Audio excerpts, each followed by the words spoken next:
ബാറക്കുമോർ അച്ഛാ. ദൈവം അനുഗ്രഹിക്കട്ടെ. Thank you friends for joining. Thank you for watching. ഞങ്ങളെ ലൈവിൽ കണ്ടുകൊണ്ടിരിക്കുന്ന എല്ലാവർക്കും നന്ദി അറിയിക്കുന്നു. വളരെ ദീർഘകാലത്തെ ഇടവേളയ്ക്ക് ശേഷമാണ് കഴിഞ്ഞ 2 ആഴ്ച മുമ്പ് അച്ഛനോടൊന്നിച്ച് ഒരു ലൈവ് ചെയ്തത്. ഞങ്ങൾ നേരത്തെ പല വിഷയങ്ങളിൽ ലൈവ് തുടർച്ചയായിട്ട് ചെയ്തുകൊണ്ടിരുന്നതാണ്. ഇടയ്ക്കൊരു ഇടവേള സംഭവിച്ചു. പ്രത്യേകിച്ച് പ്രൊട്ടസ്റ്റന്റ് പാഷണ്ഡതകൾ, അവയെക്കുറിച്ച് ബോധ്യം വരുത്തത്തക്ക വിധത്തിലുള്ള ലൈവുകളാണ് ചെയ്തുകൊണ്ടിരുന്നത്. അതില് പൗരോഹിത്യത്തെക്കുറിച്ച് മുൻപ് ഒരുമിച്ച് ലൈവ് ചെയ്തു. അതേ തുടർന്ന് കൈവപ്പിനെ കുറിച്ച് ലൈവ് ചെയ്യണമെന്ന് അന്ന് ഞങ്ങൾ അനൗൺസ് ചെയ്തിരുന്നാൽ അത് ചില കാരണങ്ങളാൽ നീണ്ടുപോയി. ഇന്ന് നമ്മൾ പൗരോഹിത്യ കൈവപ്പും പിന്തുടർച്ചയും എന്നുള്ള വിഷയത്തിലേക്കാണ് പോകുന്നത്. ഈ പ്രൊട്ടസ്റ്റന്റ് വിഭാഗക്കാരുടെ അവർ തമസ്കരിക്കുന്ന ഒരു വിഷയമാണ്. അവരെ സംബന്ധിച്ച് യാതൊരു പ്രാധാന്യവും കൈവപ്പിനില്ല. നമ്മൾ പ്രൊട്ടസ്റ്റന്റ് ലോകത്തൂടെ ഞാൻ ധാരാളം സഞ്ചരിച്ചിട്ടുണ്ട്. അവരൊരിക്കലും ആ കൈവപ്പിന് അത് അങ്ങനെ ഒരു കാര്യം തന്നെ ബൈബിളിൽ ഉള്ളതായിട്ട് അവർ ഗൗനിക്കുന്നില്ല എന്നുള്ളതാണ്. അപ്പൊ ഈ വലിയ പ്രൊട്ടസ്റ്റന്റ് പാഷണ്ഡതയ്ക്കെതിരായി വലിയൊരു കൂട്ടം ജനത്തെ ബോധവൽക്കരിക്കുവാനാണ് ഇന്ന് കർത്താവിൽ ഞങ്ങൾ ഒരുമിച്ച് ശരണപ്പെടുന്നത്. കാരണം അത് നമ്മൾ അവഗണിച്ചിരിക്കുന്ന ഒരു വിഷയമാണ്. അപ്പൊ അച്ഛ ഈ സെഷനിലേക്ക് ഞാൻ അച്ഛനെ ബഹുമാനത്തോടെ സ്വാഗതം ചെയ്യാണ്. എന്തുകൊണ്ടാണ് അച്ഛ ഈ കൈവപ്പിനെ ഇത്ര ആളുകൾ അവഗണിക്കുന്നത്? അത് ഒന്നാമതായിട്ട് പറയാനുള്ളത് അത് പരിജ്ഞാനക്കുറവെന്നാണ് എൻ്റെ ആദ്യ റെസ്പോൺസ്. പിന്നെ രണ്ടാമതായിട്ട് ഈ ഷിബു പാസ്റ്ററിനറിയാം, ഈ പ്രൊട്ടസ്റ്റന്റ് ലോകത്ത് അതവരുടെ ആശയം തന്നെ പ്രൊട്ടസ്റ്റ് ചെയ്യുക എന്നുള്ളതാണ്. അപ്പോൾ 14 നൂറ്റാണ്ടുകൾ നിലനിന്നു പോന്ന ആ സഭയുടെ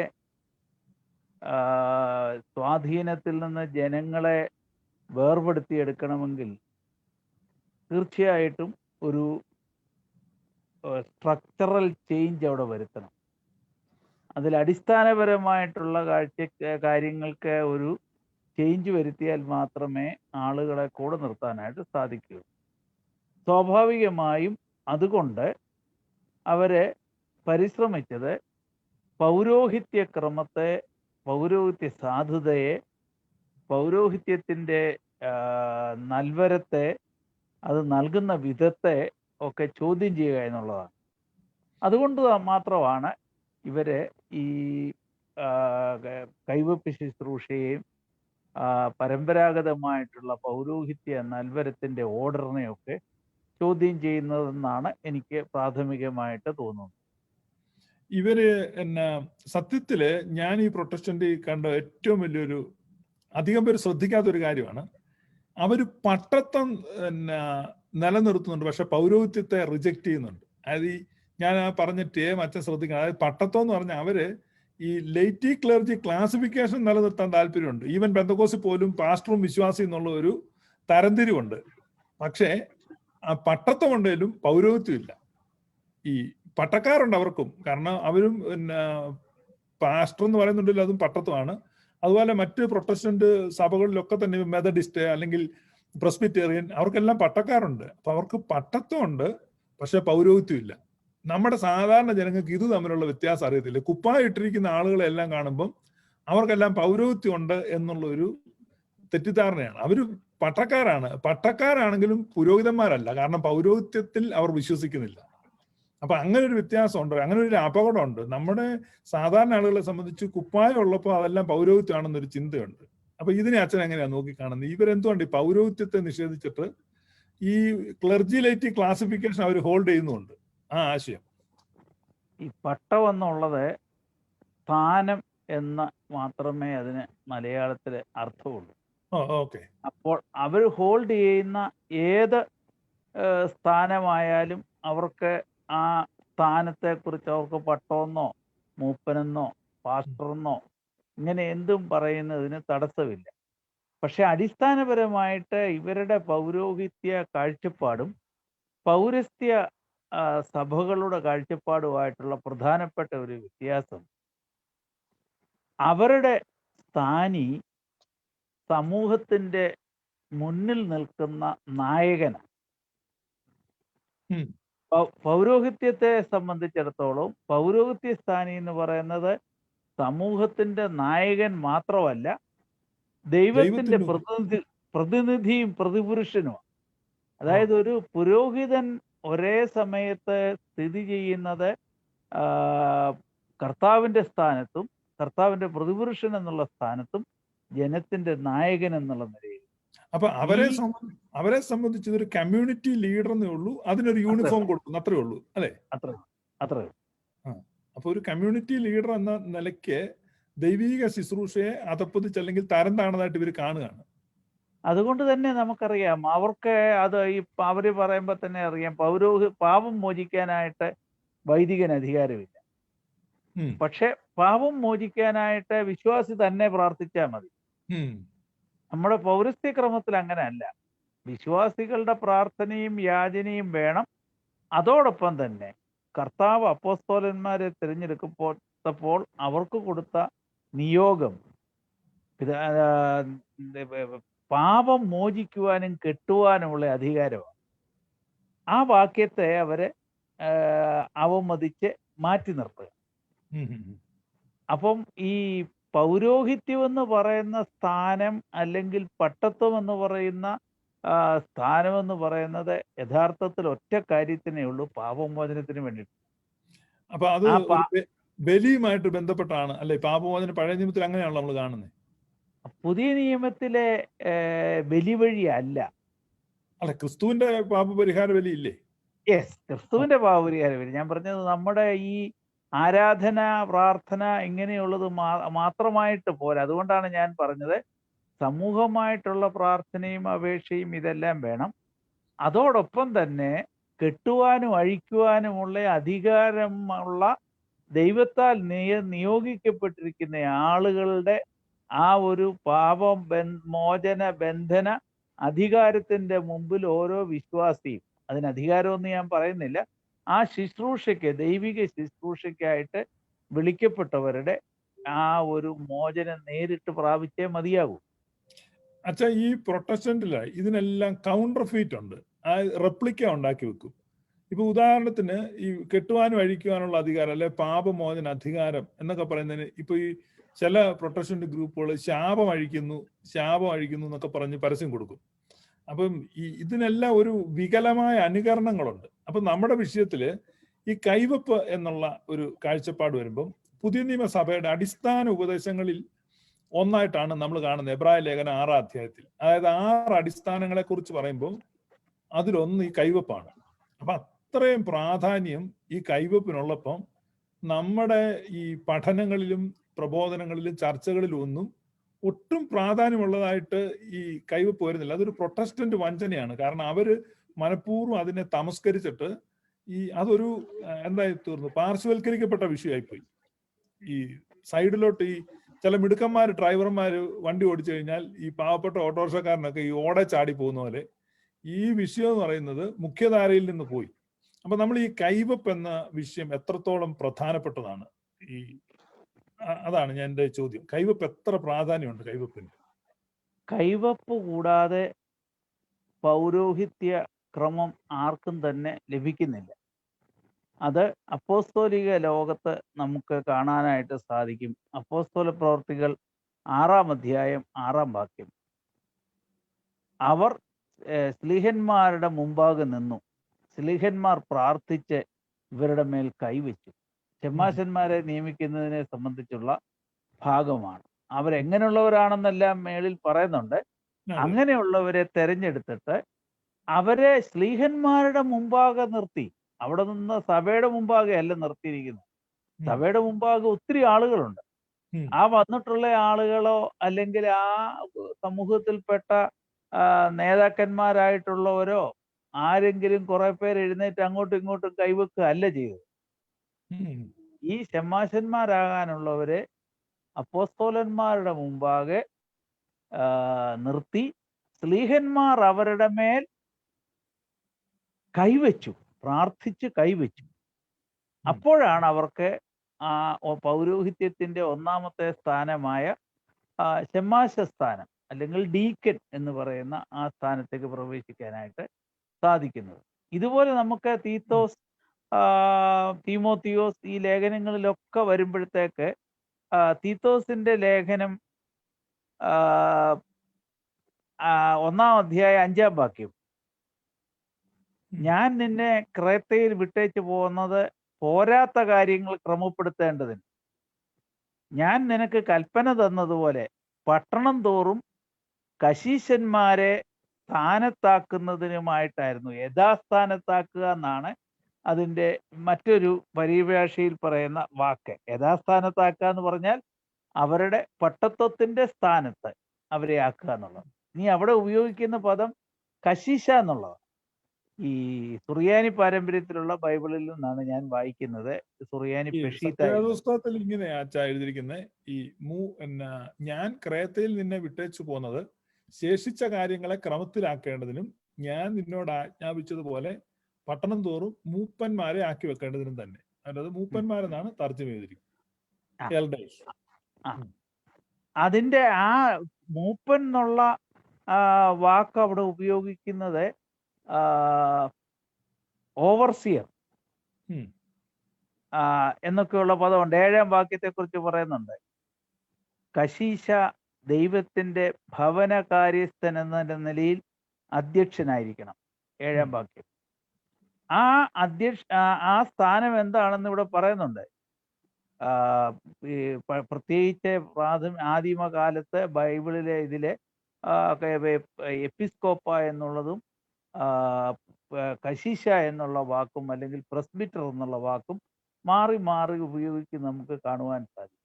അപ്പോൾ ആ പശ്ചാത്തലത്തിൽ നോക്കുമ്പോൾ അവിടെ ഫുട്നോട്ട് ഇട്ട് എഴുതിയിട്ടുണ്ട്, ടു ഓർഡെയിൻ എപ്പിസ്കോപ്പോസ്, അല്ലെങ്കിൽ നമ്മൾ ബ്രാക്കറ്റിൽ പറഞ്ഞാൽ ഓവർസിയേഴ്സ്. അപ്പോൾ ആ ഒരു കാര്യത്തിന് വേണ്ടിയിട്ടാണ്. ഇവരെ എന്തിനാ ആക്കുന്നത്? ഇവരെ ആക്കുന്നതിനെ കുറിച്ച് തുടർന്നുള്ള കാര്യങ്ങൾ വാക്യങ്ങളിൽ പറയുന്നുണ്ട്. വിശ്വാസോപദേശത്താൽ മറ്റുള്ളവരെ ആശ്വസിപ്പിക്കുവാനും താർക്കികന്മാർക്ക് ബോധം വരുത്തുവാനും കഴിവുള്ളവനാകേണ്ടതിന് വിശ്വാസ പഠനത്തിൽ ഉറപ്പുള്ളവനുമായിരിക്കണം. അപ്പോൾ ഈ മൂപ്പൻ എന്നുള്ള പദം കൊണ്ട് അത് പൗരോഹിത്യത്തെയോ അല്ലെങ്കിൽ കശീശ സ്ഥാനം അല്ലെങ്കിൽ എപ്പിസ്കോപ്പൽ സ്ഥാനം എന്നൊക്കെ പറയുന്ന ആ ഒരു പ്രത്യേകമായ ഒരു നിയോഗം അവിടെ ഉണ്ട്. അല്ലാതെ വെറുതെ നമ്മുടെ മലയാള ഭാഷയിലെ മൂപ്പൻ എന്നുള്ള പദം അവിടെ വളരെ അപര്യാപ്തമാണ്. കാരണം മൂപ്പൻ എന്ന് പറയുമ്പോൾ എൽഡർ, ആ സമൂഹത്തിലെ ഏറ്റവും മുതിർന്നയാളെന്നുള്ള അർത്ഥമേ വരുള്ളൂ. അങ്ങനല്ല. ഇത് സമർത്ഥനും ഉപദേശിക്കാൻ പ്രാപ്തിയുള്ളവനും താർക്കികന്മാരെ ബോധ്യപ്പെടുത്താനും കഴിവുള്ളവനായിരിക്കണമെന്നാണ് പറയുന്നത്. അപ്പോൾ അത് സെലക്റ്റഡ് ആയിട്ട് ആ കഴിവുകൾ ഉള്ള ആളുകളെ ആ സ്ഥാനത്ത് ആക്കണം എന്നുള്ളത് പ്രത്യേകമായിട്ട് അവിടെ പറയുന്നത്. അങ്ങനെയുള്ളവരെയാണ് വിളിച്ച് സ്ഥാനം കൊടുക്കുന്നതിനെ സംബന്ധിച്ച് പൗലോസ് അപ്പോസ്തലൻ പറയുന്നതായിട്ട് നമ്മൾ വായിക്കുന്നു. അത് വളരെ നല്ലൊരു വിശദീകരണമാണ്. കൃത്യമായിട്ട് അവിടെ എഴുതിയിരിക്കുക. അപ്പൊ അത് കൈവപ്പിലൂടെ കൊടുക്കുന്നു എന്ന് പറയുമ്പോൾ ഈ കൈവപ്പിന്റെ ഒരു പാരമ്പര്യം പഴയ നിയമത്തിൽ നമുക്ക് കാണാൻ പറ്റില്ല. കൈവപ്പിലൂടെ നൽവരങ്ങളെ കൈമാറുന്നേ. ഈ യാക്കോബ് മരിക്കാൻ കിടക്കുമ്പോൾ യോസഫിന്റെ മക്കളെ കൈവച്ച് അനുഗ്രഹിക്കുന്നതായിട്ടും. അപ്പൊ അതൊരു യഹൂദ പാരമ്പര്യമാണ് ഈ കൈവപ്പിലൂടെയുള്ള കൈമാറ്റം. ഈ പഴയ നിയമത്തിന്റെ പൂർത്തീകരണമാണ് പുതിയ നിയമം എന്ന് പറയുന്നത്. പഴയ നിയമത്തിലെ ഇല്ലായ്മ ചെയ്യാനല്ല, പഴയ നിയമത്തെ പൂർത്തീകരിക്കാനായിട്ടാണ് കർത്താവും പുതിയ നിയമ കൽപ്പനകളും നിയോഗങ്ങളും വന്നിട്ടുണ്ട്. ഇങ്ങനത്തെ ചില കാര്യങ്ങൾ പറഞ്ഞാൽ ഉടനെ പറയും അത് പഴയ നിയമത്തിലെ പ്രാകൃതമായ രീതിയാണെന്ന് ചില ആളുകൾ പറയും. പക്ഷെ പഴയ നിയമ പാരമ്പര്യങ്ങൾ ഇല്ലെങ്കിൽ, ഇപ്പൊ ഫോർ എക്സാമ്പിൾ ഞാനൊരു കാര്യം പറയാം. പഴയ നിയമ വെളിച്ചത്തിലല്ലാതെ പുതിയ നിയമം എങ്ങനെ വ്യാഖ്യാനിക്കാനും മനസ്സിലാക്കാനും പഠിക്കാനും പറ്റും? ഇപ്പോ ഒരിക്കലും സാധിക്കില്ല. ഒരു വീടിന്റെ ഭിത്തിയും മേൽക്കൂരയും മാത്രം കണ്ടിട്ട് ഈ വീടിന് അടിത്തറയില്ല, അടിത്തറ ആവശ്യമില്ല എന്ന് പറയുന്ന പോലാണ് പഴയ നിയമ പാരമ്പര്യങ്ങൾ ഇല്ല എന്ന് ആരെങ്കിലും പറഞ്ഞാൽ അവർ പറയുന്നതിന്റെ അർത്ഥം. അപ്പൊ അതെ, നിശ്ചയമായും. അതുകൊണ്ടാണ് പഴയ നിയമത്തിൽ ഇതുപോലെയുള്ളതായ അവിടുത്തെ അത് ഇംപെർഫെക്റ്റ് ആയിരുന്നു. അനുഗ്രഹത്തിന്റെ അടിസ്ഥാനമായിട്ട് അവരെ കൈവച്ച് അനുഗ്രഹിക്കുന്നു, പ്രാർത്ഥിക്കുന്നു എന്ന് പറയുന്നു. പഴയ നിയമ പൗരോഹിത്യം എന്ന് പറയുന്നത് അതൊരു ലീഗലിസ്റ്റിക് ആയിട്ടും ഒരു ക്ലാനിനുമാണ്, ഒരു കുടുംബത്തിനാണത്. അപ്പോൾ അത് പുതിയ നിയമ പൗരോഹിത്യം എന്ന് പറയുമ്പോഴത്തേക്ക് അങ്ങനെയല്ല വരുന്നത്. അതൊരു ശുശ്രൂഷ ഈ പൗരോഹിത്യമാണ്.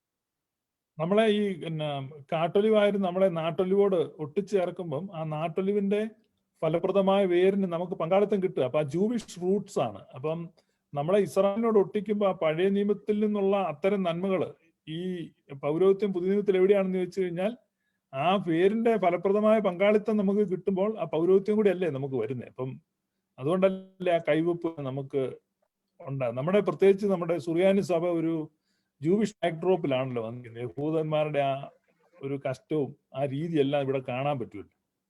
അത് ഈ സുറിയാനി സഭ എന്ന് പറയുന്നത് ഒരു യഹൂദ പാരമ്പര്യത്തിൽ നടപ്പെട്ട് വളർത്തപ്പെട്ട് അവിടുന്ന് ഉള്ള ആ മൂല്യങ്ങൾ മുഴുവൻ സ്വാംശീകരിച്ച് ഭാഷ പോലും, അതായത് പലസ്തീനിയൻ എബ്രായ ഭാഷയുടെ പലസ്തീനിയൻ ഡയലക്റ്റ് ആണ് അരമായ എന്ന് പറയുന്നത്. അരമായ ഭാഷയിൽ നിന്ന് ഡെവലപ്പ് ചെയ്ത് വന്ന മെസപ്പൊട്ടോമിയൻ ഡയലക്റ്റ് ആണ് സുറിയാനി എന്ന് പറയുന്നത്.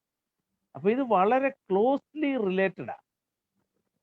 അപ്പോൾ ആ യഹൂദ സഭയുടെ പാരമ്പര്യങ്ങളെ ക്രിസ്തീയവൽക്കരിച്ചിട്ട് അതിന് ഇംപെർഫെക്ഷൻസ് ഉണ്ടായിരുന്നത് മാറ്റി അത് ക്രിസ്തീയ പെർഫെക്ഷൻ, കർത്താവിൻ്റെ ഉപദേശത്തിൻ്റെ വെളിച്ചത്തിലുള്ള പെർഫെക്ഷൻസ് അവിടെ കഴിഞ്ഞില്ല. കർത്താവ് ജീവിച്ചിരുന്ന കാലത്തൊരു യഹൂദ മത ചിന്താഗതികളുടെ ഉള്ളിൽ ജീവിച്ചിരുന്ന ഒരാളാണ്.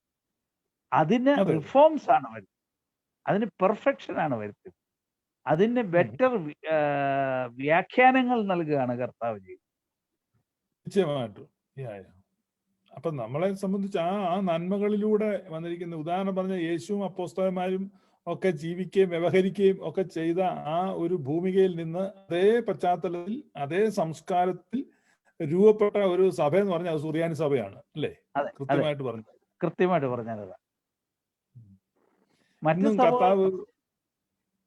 കർത്താവിന്റെ അതേ ഭാഷയിൽ നമ്മൾ ആബുന്ദസ്മായ ഒക്കെ ചൊല്ലുമ്പോഴേ അത് 2000 വർഷമായിട്ട് അതേ ലാംഗ്വേജ് വരികയല്ലേ? അതെ അതെ. അപ്പൊ നമ്മൾ ഈ കൈവപ്പിനെ പറ്റി നമ്മൾ കാണുമ്പം ഈ കൈവപ്പിലൂടെ ഇപ്പൊ ഒരാള് കൈവെക്കുന്നതിലൂടെയാണ് ഇദ്ദേഹത്തിന്റെ പൗരോഹിത്യം കിട്ടുന്നത്, അങ്ങനെയാണോ എന്റെ വിശ്വാസം? ആരെങ്കിലും ഒരാളല്ല കൈവെക്കുന്നത്, അതിന് ഡ്യൂലി ഓതറൈസ്ഡ് ആയിട്ടുള്ള ആളാണ് കൈവെപ്പ് നൽകുന്നത്. ഉദാഹരണം പറഞ്ഞാൽ കർത്താവ് അപ്പോസ്തലന്മാരെ തിരഞ്ഞെടുത്തു. അപ്പോസ്തലന്മാരെ ആ സ്ഥാനത്തേക്ക് അവർക്ക് കൂടെ നടന്ന് ബോധ്യപ്പെട്ട ആളുകളെ അവര് തിരഞ്ഞെടുത്ത് ആ സമൂഹത്തിന്റെ അംഗീകാരത്തോടുകൂടി നമ്മൾ തീമോത്തിയോസിലും തീത്തോസിലും ഒക്കെ വായിക്കുന്ന പോലെ നിരപവാദ്യന്മാരായിട്ടുള്ള ആളുകളെ കണ്ടെത്തി അവർക്ക് ഈ അപ്പോസ്തലന്മാരാണ് ആദ്യകാല നിയമനം നടത്തുന്നത്, അല്ലെങ്കിൽ കൈവെപ്പ് നടത്തുന്നത്. അപ്പോൾ അപ്പോസ്തോലിക പാരമ്പര്യം എന്ന് പറയുന്നത് ഏറ്റവും പ്രധാനപ്പെട്ട പാരമ്പര്യം എന്ന് പറയുന്നത് ഈ പൗരോഹിത്യ പാരമ്പര്യം. അത് കർത്താവ് സ്ലീഹന്മാർക്കും സ്ലീഹന്മാർ പ്രധാനാചാര്യന്മാർക്കും പ്രധാനാചാര്യന്മാർ വൈദികർക്കും നൽകിയിട്ടുള്ളതാണ് ആ പൗരോഹിത്യത്തിന്റെ കൈവെപ്പ് എന്ന് പറയുന്നത്. അപ്പൊ ഈ ഒരു ഓർഡറിൽ നിന്നുകൊണ്ട് വേണം നമ്മൾ ഈ പൗരോഹിത്യ നൽവരത്തെയും അതിൻ്റെ ദാനത്തെയും മനസ്സിലാക്കാം.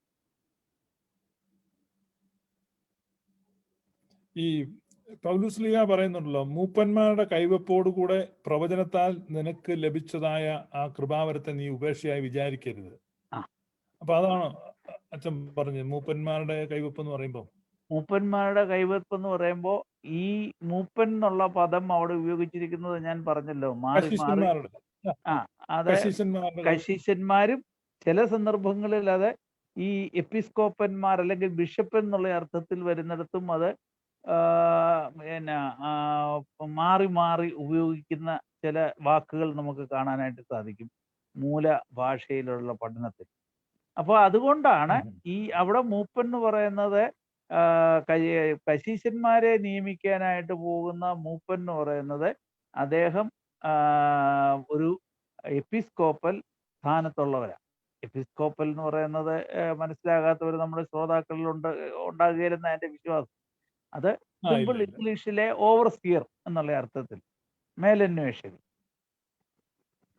അപ്പൊ ഈ എപ്പിസ്കോപ്പായും സഭയും തമ്മിലുള്ള ഒരു ബന്ധം, അപ്പൊ അതേക്കുറിച്ച് നമ്മുടെ ഇഗ്നേഷ്യസ് ന്യൂറോനോയുടെ ലെറ്റേഴ്സിനകത്ത് അദ്ദേഹം എഴുതിയിട്ടുണ്ടല്ലോ, ഈ ബിഷപ്പ് എവിടെയാണോ അവിടെയാണ് സഭ, അല്ലെ? ബിഷപ്പിനെ കൂടാതെ സഭയില്ല.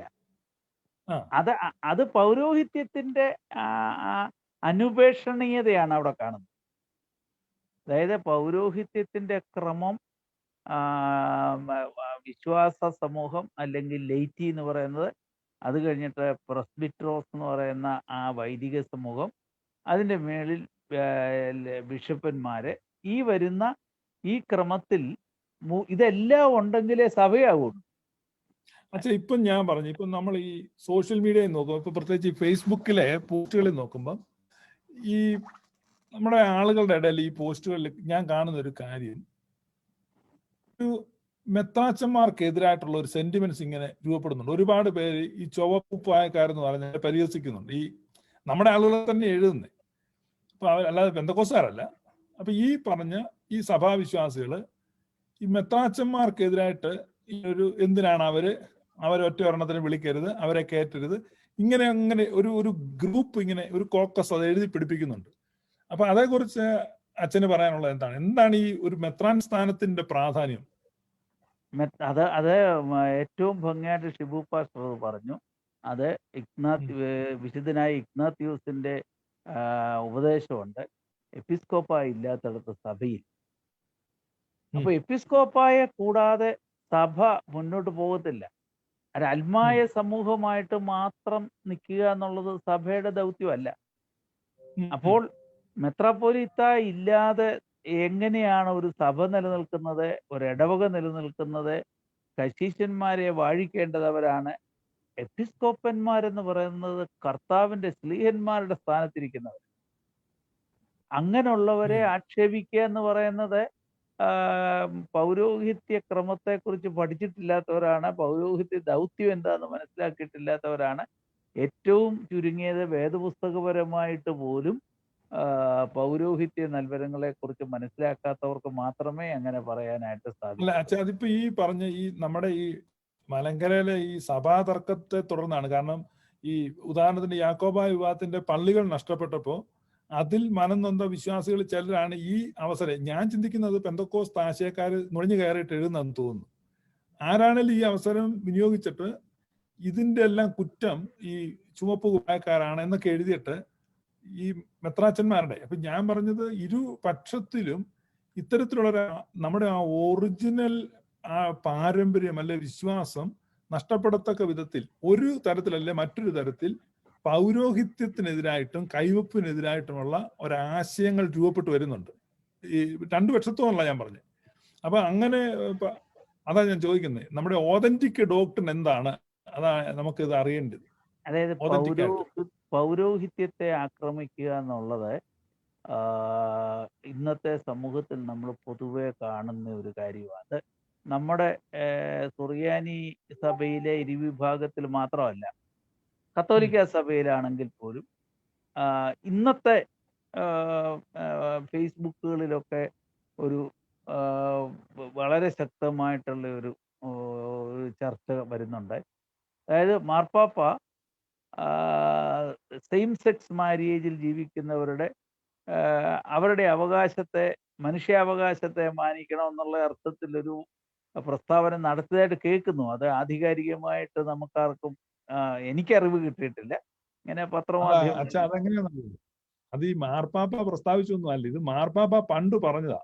ആ, ഈ മാർപ്പാപ്പ പണ്ട് പറഞ്ഞത് വെച്ച് ഒരു റഷ്യക്കാരി ഒരാള് ഒരു ഡോക്യുമെന്ററി ഉണ്ടാക്കി. അപ്പൊ ആ ഡോക്യുമെന്ററിയിൽ അദ്ദേഹത്തിന്റെ പഴയ അഭിപ്രായങ്ങളും പ്രസ്ഥാനങ്ങളും എല്ലാം വെച്ച് ഡോക്യുമെന്ററി പ്രസന്റ് ചെയ്തതാണ് ഈ മിനിഞ്ഞാന്ന് സംഭവിച്ചത്. അപ്പൊ അല്ല, അതും അങ്ങനെ ഒരു അതൊരു അപ്പോസ്തല പ്രബോധനമല്ല. അല്ലല്ല, പക്ഷെ അതൊരു ഇപ്പൊ അദ്ദേഹത്തിന്റെ ഇപ്പൊ അത് ഞാനത് മാർപ്പാപ്പ പറഞ്ഞോ പറഞ്ഞില്ലയോ, അതിന്റെ ആരംഭം എങ്ങനെയാന്ന് പറയാനല്ല ഞാനിത് പറഞ്ഞത്. ഞാൻ ഉദാഹരണം പറഞ്ഞത്. അപ്പൊ അതിന്റെ വെളിച്ചത്തിൽ ഇന്ന് ഞാൻ ഒരു മലയാളിയുടെ കമന്റ് കണ്ടു. കേരളത്തിലെ കത്തോലിക്ക സഭകൾ മാർപ്പാപ്പായുമായിട്ടുള്ള ബന്ധം വിച്ഛേദിച്ചതിന് ശേഷം കത്തോലിക്ക സഭ കേരളത്തിലെ കത്തോലിക്ക സഭയായിട്ടല്ല ഇന്ത്യയിലെ കത്തോലിക്ക സഭയായിട്ട് നിലനിൽക്കട്ടെ എന്ന്. അപ്പൊ ഈ പറയുന്ന ആശയം എന്താ നമുക്ക് മനസ്സിലായി. അതായത് അവിടെ പൗരോഹിത്യമല്ല പ്രശ്നം, മാർപ്പാപ്പ ഇത് യഥാർത്ഥത്തിൽ ഇങ്ങനെ പറഞ്ഞിട്ടുണ്ടോ എന്നുള്ള അന്വേഷിക്കുക എന്നുള്ളതല്ല വിഷയം. അവിടുത്തെ വിഷയം എന്ന് പറയുന്നത് മുഴുവൻ കത്തോലിക്ക സഭയുടെ ആഗമന സഭാ നേതൃത്വത്തിൽ നിന്ന് വേർപിരിഞ്ഞ് മാറി നിൽക്കുക. അപ്പൊ ഞാനൊരു ഉദാഹരണമായിട്ടാണ് ഷിബു പാസ്റ്റർ ചോദ്യത്തിന് മറുപടി പറഞ്ഞത്. ഇനി ഞാൻ അതിന്റെ ഉള്ളിലേക്ക് കടന്നു കഴിഞ്ഞാല് ഈ ക്രൈസ്തവ സഭകളെ തകർക്കണമെങ്കിൽ അതിന്റെ പോയിന്റ് ഓഫ് യൂണിറ്റി എന്ന് പറയുന്നത് എപ്പിസ്കോപ്പായ. അതായത് ഇപ്പൊ അനേകം പള്ളികളിൽ ചേരുന്ന ഒരു ഡയോസിസ്. അപ്പൊ ആ ഡയോസിസിന്റെ ഏകതയെയും യൂണിറ്റിയെയും തകർക്കുക എന്നുള്ളതാണ് ഈ എപ്പിസ്കോപ്പൽ ഇതിനെ എതിരായിട്ട് വരുന്നത്. പിന്നെ മുമ്പേ പറഞ്ഞ പോലെ ഫ്രസ്ട്രേഷന് വരും. അതായത് ഇപ്പോഴത്തെ സഭാ കേസുകളിലെല്ലാം തോറ്റു. മെത്രാച്ചന്മാർക്ക് എന്ത് ചെയ്യാൻ പറ്റും? സുപ്രീം കോടതിയിൽ പോയിരുന്ന് കേസ് എഴുതാൻ പറ്റും. അപ്പോൾ സത്യത്തിൽ അവർ കോടതിയിൽ പോകുന്ന പോലുമില്ല. അവരല്ല കേസ് നടത്തുന്നത്. കേസ് നടത്തുന്നത് സഭയിലെ ആത്മായ വൈദിക നേതൃസ്ഥാനത്തിരിക്കുന്ന ആളുകളാണ് നടത്തുന്നത്. അപ്പോൾ അതിൽ അവരെ കുറ്റം പറയാനായിട്ട് സാധിക്കാത്തത് കൊണ്ട് ഇതെല്ലാം മെത്രാപ്പൊലിത്തന്മാരെ കുറ്റം പറയുന്നു, സഭയെ ബലഹീനമാക്കുന്നു. മുമ്പേ പറഞ്ഞ പോലെ ഈ ഇൻഫിൽട്രേറ്റ് ചെയ്ത് ഇങ്ങനെ നിൽക്കുന്ന ആളുകളെ, അതായത് പ്രായോഗികമായിട്ട് പെന്തക്കോസ് യോഗങ്ങളിൽ പോവുകയും അവർ പറയുന്നത് കേൾക്കുകയും ഇതൊക്കെയെല്ലാം തട്ടിപ്പാണ് എന്ന് പറഞ്ഞ് പ്രചരിപ്പിക്കുന്ന ഒരു സമൂഹത്തിന് വേണ്ട പിന്തുണ കൊടുക്കുക എന്നുള്ളതാണ് ഇവിടെ നടക്കുന്ന ഒരു കാര്യം. എല്ലാവർക്കും അല്ല. ഞാൻ ഈ കഴിഞ്ഞ ദിവസം എനിക്കൊരു മെസ്സേജ് വന്നു. അത് വാട്സപ്പിൽ കുറേ ആളുകൾ വായിച്ചതാണ്. അദ്ദേഹം തന്നെ പറയുകയാണ്, ഓർത്തഡോക്സ് സ്റ്റേറ്റിന് എതിരായിട്ടാണ് അദ്ദേഹം പറയുന്നത്. ഈ സഭാപിതാക്കന്മാരൊന്നും 4-ാം നൂറ്റാണ്ട് വരെയൊന്നും സഭാപിതാക്കന്മാരില്ലായിരുന്നു. അപ്പൊ എന്നിട്ട് അദ്ദേഹം തന്നെ അതിൻ്റെ അകത്ത് കമ്മിറ്റ് ചെയ്യുന്നുണ്ട്, ഞാന് കൂട്ടായ്മകളിൽ പോയി ബൈബിൾ പഠിച്ചുകൊണ്ടിരിക്കുകയാണ്. ബൈബിളിൽ ഇല്ലാത്തതൊന്നും യാഥാർത്ഥ്യമല്ല. അപ്പൊ എങ്ങനെ പറഞ്ഞ് നിൽക്കുക അദ്ദേഹം. പക്ഷെ അദ്ദേഹം അവകാശപ്പെടുന്ന അദ്ദേഹം ഒരു സഭയിലെ ഒരു പള്ളിയിലെ അംഗമാണ്. അപ്പൊ ഇങ്ങനെയൊക്കെ ഉള്ള പെർവേർട്ടഡ് ആയിട്ടുള്ള തിങ്കിങ് ഉള്ള ആളുകൾ, അവരാണ് യഥാർത്ഥത്തിൽ നമ്മുടെ സിസ്റ്റത്തെ, പൗരോഹിത്യ സിസ്റ്റത്തെ ഇല്ലാതാക്കാനായിട്ട് പരിശ്രമിക്കുന്നത്. പിന്നെ സ്വാഭാവികമായിട്ടും വൈദികരിലും ചില ബിഷപ്പന്മാരിലും ഒക്കെ വിമർശിക്കപ്പെടേണ്ടതായ ചില കാര്യങ്ങളൊക്കെ സമൂഹത്തിൽ പരക്കുന്നുണ്ട്. അപ്പൊ അങ്ങനെയുള്ള കാര്യങ്ങളെ ജനറലൈസ് ചെയ്യും. ഇപ്പൊ ഒരു വൈദികൻ തെറ്റ് ചെയ്താൽ മതി, വൈദികര് മുഴുവൻ അങ്ങനെയുള്ളവരാന്ന് പറയും. ഒരു മെത്രാച്ചൻ തെറ്റ് ചെയ്താൽ പറയും ഈ മെത്രാന്മാരെല്ലാം കള്ളന്മാരാണ്. അപ്പൊ അതിന് നമ്മൾ അവരെ കുറ്റം പറഞ്ഞിട്ട് കാര്യമില്ല. അത് ഒരു സമൂഹത്തിന്റെ ഒരു ട്രെൻഡായിട്ട് വരും. അപ്പൊ അങ്ങനെയുള്ള പല പശ്ചാത്തലങ്ങളിലാണ് ഈ വിമർശനം വരുന്നത്. അത് അങ്ങനെ സ്വാഭാവികമായിട്ടും വരും. പക്ഷേ ഈ പെന്തക്കോസ്ത് ഉപദേശത്തെ അല്ലെ ആ ഒരു ചിന്തയുടെ സ്വാധീനം ഈ മലയാളികളുടെ, പ്രത്യേകിച്ച് ഈ ഓർത്തഡോക്സ് യാക്കോബായ വിഭാഗത്തിൽപ്പെട്ട ആളുകളുടെ ഇടയിൽ, ഈവൻ വൈദികരുടെ ഇടയിൽ പോലും നല്ല സ്വാധീനമുണ്ട് ആ ഒരു ചിന്താഗതിക്ക്. അല്ല ഷിബു, അതിൻ്റെ അകത്തുള്ള ഏറ്റവും പ്രധാനപ്പെട്ട കാര്യം അതാ. അതായത് ഈ മനസ്സ്, ഇവരുടെ ചിന്തയിലും മനസ്സിലും അവർക്കുള്ളത് ഈ പ്രൊട്ടസ്റ്റന്റ് ഉപദേശമാണ്. ഓർത്തഡോക്സി ശരിക്കും പഠിച്ചിട്ടില്ല. ഓർത്തഡോക്സി എന്താണെന്ന് അറിഞ്ഞുകൂടാ. ബൈബിളും പാരമ്പര്യമായിട്ടുള്ള ബന്ധങ്ങളെക്കുറിച്ച് അവർക്ക് വേണ്ടവണ്ണം പരിജ്ഞാനമില്ല. അച്ഛന്മാരിൽ വളരെ ചെറിയ ഒരു ശതമാനം അങ്ങനെ ഉള്ളവരുള്ളൂ. എന്നാലും ഷിബു പറഞ്ഞത് ശരിയാണ്, അങ്ങനെ കുറെ അച്ഛന്മാരുണ്ട്. അവർക്ക് ഇവിടെ ഈ അമേരിക്ക അമേരിക്കയിൽ TV കാണാതിരിക്കാമെങ്കിൽ 5 കൊല്ലം ആയുസ് കൂടുമെന്ന് പറയുന്നത്. കാരണം ഈ TVയിൽ എപ്പോഴും ഇങ്ങനെ പേടിപ്പിക്കുന്ന പരസ്യങ്ങളാണ്. നിങ്ങൾക്ക് ഈ ലക്ഷണങ്ങളുണ്ടോ, ഒരു പക്ഷേ ക്യാൻസർ ആയിരിക്കാം, മറ്റേ ക്യാൻസർ ആയിരിക്കാം, അതായിരിക്കും, ഇതായിരിക്കാം. എന്നിട്ട് ഈ ഗുളികയുടെ പരസ്യങ്ങൾ എപ്പോഴും ഇങ്ങനെ, നമ്മുടെ നാട്ടിലെ പോലെ ഇവിടെ ഈ മെഡിസിന്റെ പരസ്യം ഇങ്ങനെ. എന്നിട്ട് ഈ മരുന്നിനെ പറ്റി നിങ്ങളുടെ ഡോക്ടറുമായിട്ട് ഡിസ്കസ് ചെയ്യുക, ഇത് ചിലപ്പോൾ നിങ്ങൾക്ക് പ്രയോജനപ്പെട്ടേക്കാം, ഇങ്ങനെ എപ്പോഴും പരസ്യം വരിക. സ്ഥിരമായിട്ട് TV കാണുന്ന ഒരാൾ ഒരുപാട് സംശയങ്ങൾക്ക് അധീനനാവുന്ന ഇവിടെ പറയുന്നത്. അപ്പൊ TV കാണാതിരിക്കാൻ 5 കൊല്ലം നേടാമെന്ന് പറയുന്നത്. എന്ന് പറഞ്ഞതുപോലെ ഈ ബൊമ്പാർഡ് ചെയ്യുകയാണ്. ഈ പെന്തക്കോസ് ഉപദേശം ഇങ്ങനെ ബൊമ്പാർഡ് ചെയ്ത് നമ്മുടെ അകത്ത് ഇങ്ങനെ കയറിക്കൊണ്ടിരിക്കുകയാണ്. അപ്പൊ അതുകൊണ്ട് 2 or 3 പേർ എവിടെ കൂടിയാൽ അതിന് നടുക്ക് യേശു ഉണ്ടെന്നും അതുകൊണ്ട് പുരോഹിതന്റെ ആവശ്യമില്ലെന്നും ഒക്കെയുള്ള ഒരു ആശയങ്ങളാണ് പ്രചരിക്കുന്നത്. ദൗർഭാഗ്യവശാല് പിന്നെ നമ്മുടെ വൈദിക സ്ഥാനികൾ തന്നെ അത് ഏറ്റു പറയുന്നത് ഞാൻ കേട്ടിട്ടുണ്ട്. 2-3 പേര് കൂടിയാൽ മതിയല്ലോ, അപ്പൊ അവിടെ കർത്താവുണ്ട്. അല്ല, അതിപ്പോ ഈ പള്ളിത്തർക്കം മുമ്പ് പറഞ്ഞ ആ ചിന്താഗതിക്കാർക്ക് ഒരു ഒരു എസ്കേപ്പിനുള്ള ഒരു ഒരു ഒരു വാൽവ. അതായത് ക്രിസ്തീയ സാക്ഷിയില്ല. അല്ല, ഞാൻ കാണുന്നത് ഇപ്പം പിന്നെ പൗരോഹിത്യ കൈവപ്പ്. ഇപ്പൊ അന്ത്യോക്യയിൽ നിന്ന് പിന്നെ കൈവപ്പ് വന്നു. അപ്പൊ അങ്ങനെ പറഞ്ഞിട്ട് ആ കൈവപ്പിന് പ്രസക്തി എന്നൊക്കെ ഇരുന്ന് പറയുന്ന സമയത്ത് ഇപ്പൊ ഓർത്തഡോക്സ് വിഭാഗത്തിൽപ്പെട്ട ചില ആളുകൾ പറയും, ഓ അതെ, എന്തോ അതിന് വലിയ പ്രാധാന്യമൊന്നുമില്ല. ഇത് പ്രാധാന്യമില്ല എന്ന് തൽക്കാലത്തെ ഒരു എന്നാ ഒരു ഒരു ഒരു വാദം ജയിക്കാൻ വേണ്ടി ഉന്നയിക്കുമ്പം അടിസ്ഥാനപരമായി നമ്മുടെ സഭയുടെ വിശ്വാസത്തെയാണ് ഇവരെന്ത് ചെയ്യുന്നത്, ജിയോപാഡൈസ് ചെയ്യുന്നത് അടിസ്ഥാനപരമായിട്ട്. കാരണം ഇവർ തമസ്കരിക്കുന്നത് എന്തിനാണ്? പൗരോഹിത്യത്തെയും പട്ടത്വത്തെയും കൈവപ്പിനെയും ഒക്കെയാണ് തമസ്കരിക്കുന്നത്. അതിപ്പോ എങ്ങനെയായാലും മതി, അത് വലിയ കാര്യമില്ല. അതേസമയം ഈ യാക്കോബായ സൈഡിലുള്ളവർ ഈ പള്ളി പോയ ദുഃഖത്തിലും സങ്കടത്തിലും ഒക്കെ മെത്രാന്മാരെ പറയുമോ, ചുവന്ന ഉപ്പായക്കാര് അവന്മാരില്ല, എന്നാ ഇതിനകത്ത് വലിയ പ്രാധാന്യമൊന്നുമില്ല. അപ്പം സത്യം പറഞ്ഞ ആത്യന്തികമായിട്ട് പൗരോഹിത്യം കൈവപ്പ് എന്ന് ഉള്ള ആ ഒരു വിശ്വാസത്തിന്റെ ഒരു തമസ്കരണമാണ് ഇരു വിഭാഗത്തിലും നടക്കുന്നത്. ഞാൻ പറഞ്ഞ അച്ഛൻ മനസ്സിലായി, രണ്ടു കൂട്ടരും അതാ ചെയ്തു. അപ്പൊ അതിലാണ് എൻ്റെ ഒരു ദുഃഖം. അതുകൊണ്ടാണ് ഞാൻ ചോദിച്ചത്, ഇതിന്റെ ഒരു ഓതന്റിക് ട്രഡീഷൻ എന്താണ് നമ്മുടെ ഈ കൈവപ്പിനെ സംബന്ധിച്ച് സഭയുടെ വിശ്വാസം? അതായത് ചരിത്രപരമായ വിശ്വാസ പാരമ്പര്യം നിലനിർത്തണം. അതായത് പൗരോഹിത്യത്തിന്റെ സാങ്ക്ടിറ്റി എന്ന് പറയുന്നത് നിലനിൽക്കുന്നത് നമ്മുടെ വിശ്വാസപരമായ സാങ്ക്ടിറ്റിയിലാണ്. അതായത് ഓർത്തഡോക്സ് ഫെയ്ത്ത് ഉള്ളിടത്താണ് പൗരോഹിത്യത്തിന്റെ സാധുത. ഒന്നാമത്തെ കാര്യം. ആ സാധുത എന്ന് പറയുന്നത് ഓർത്തഡോക്സ് ഫെയ്ത്ത് ഇല്ലെങ്കിൽ ഈ പൗരോഹിത്യത്തിന് യാതൊരു മൂല്യവുമില്ല. ഞാനതിന് ഉദാഹരണം പറയാം. അതായത് ഇപ്പം ഓർത്തഡോക്സ് ട്രഡീഷൻ മുഴുവൻ ഫോളോ ചെയ്യുക, പക്ഷേ ആ ഫോളോ ചെയ്ത ഒരാളെ കുറെ ഭാഗങ്ങൾ തള്ളിപ്പറഞ്ഞു. അതിലിപ്പം ഞാൻ പറയുന്നത്, യേശുക്രിസ്തു ജനിച്ചപ്പോൾ ദൈവത്വത്തോടുകൂടി അല്ല ഗർഭധാരണത്തിൽ ഉണ്ടായിരുന്നത്. ജനനാനന്തരം ദൈവത്വം ആ ശിശുവിൽ വന്ന ചേരുകയായിരുന്നു. ബാക്കിയെല്ലാം ഓർത്തഡോക്സ്. ഈ ഒരു കാര്യം ഓർത്തഡോക്സിലല്ല, പക്ഷെ അദ്ദേഹത്തിന് സാധുവായ പൗരോഹിത്യം കിട്ടിയിട്ടുള്ളയാളാണ് എന്ന് ഞാനൊരു സാങ്കല്പിക കഥ, പിന്നെ നമ്മുടെ ചരിത്രപരമായിട്ടുള്ള ചില തിയോളജിക്കൽ കോൺട്രവേഴ്സിയും കൂടെ ഉൾക്കൊള്ളിച്ചുകൊണ്ടാണ് ഞാൻ ഈ ഉദാഹരണം പറയുന്നത്. അപ്പൊ ഈ പൗരോഹിത്യത്തിന് എങ്ങനെ നിലനിൽപ്പുണ്ടാകും? ഈ ഹിസ്റ്റോറിസിറ്റി ഉണ്ട്, ലീനിയേജ് ഉണ്ട്. ആ ലീനിയേജിലുള്ള പൗരോഹിത്യം സ്വീകരിച്ചിട്ടുണ്ട്, പക്ഷെ അദ്ദേഹത്തിന്റെ ഓർത്തഡോക്സ് ഫെയ്ത്തിലെ വ്യതിയാനം സംഭവിച്ചിട്ടുണ്ട്.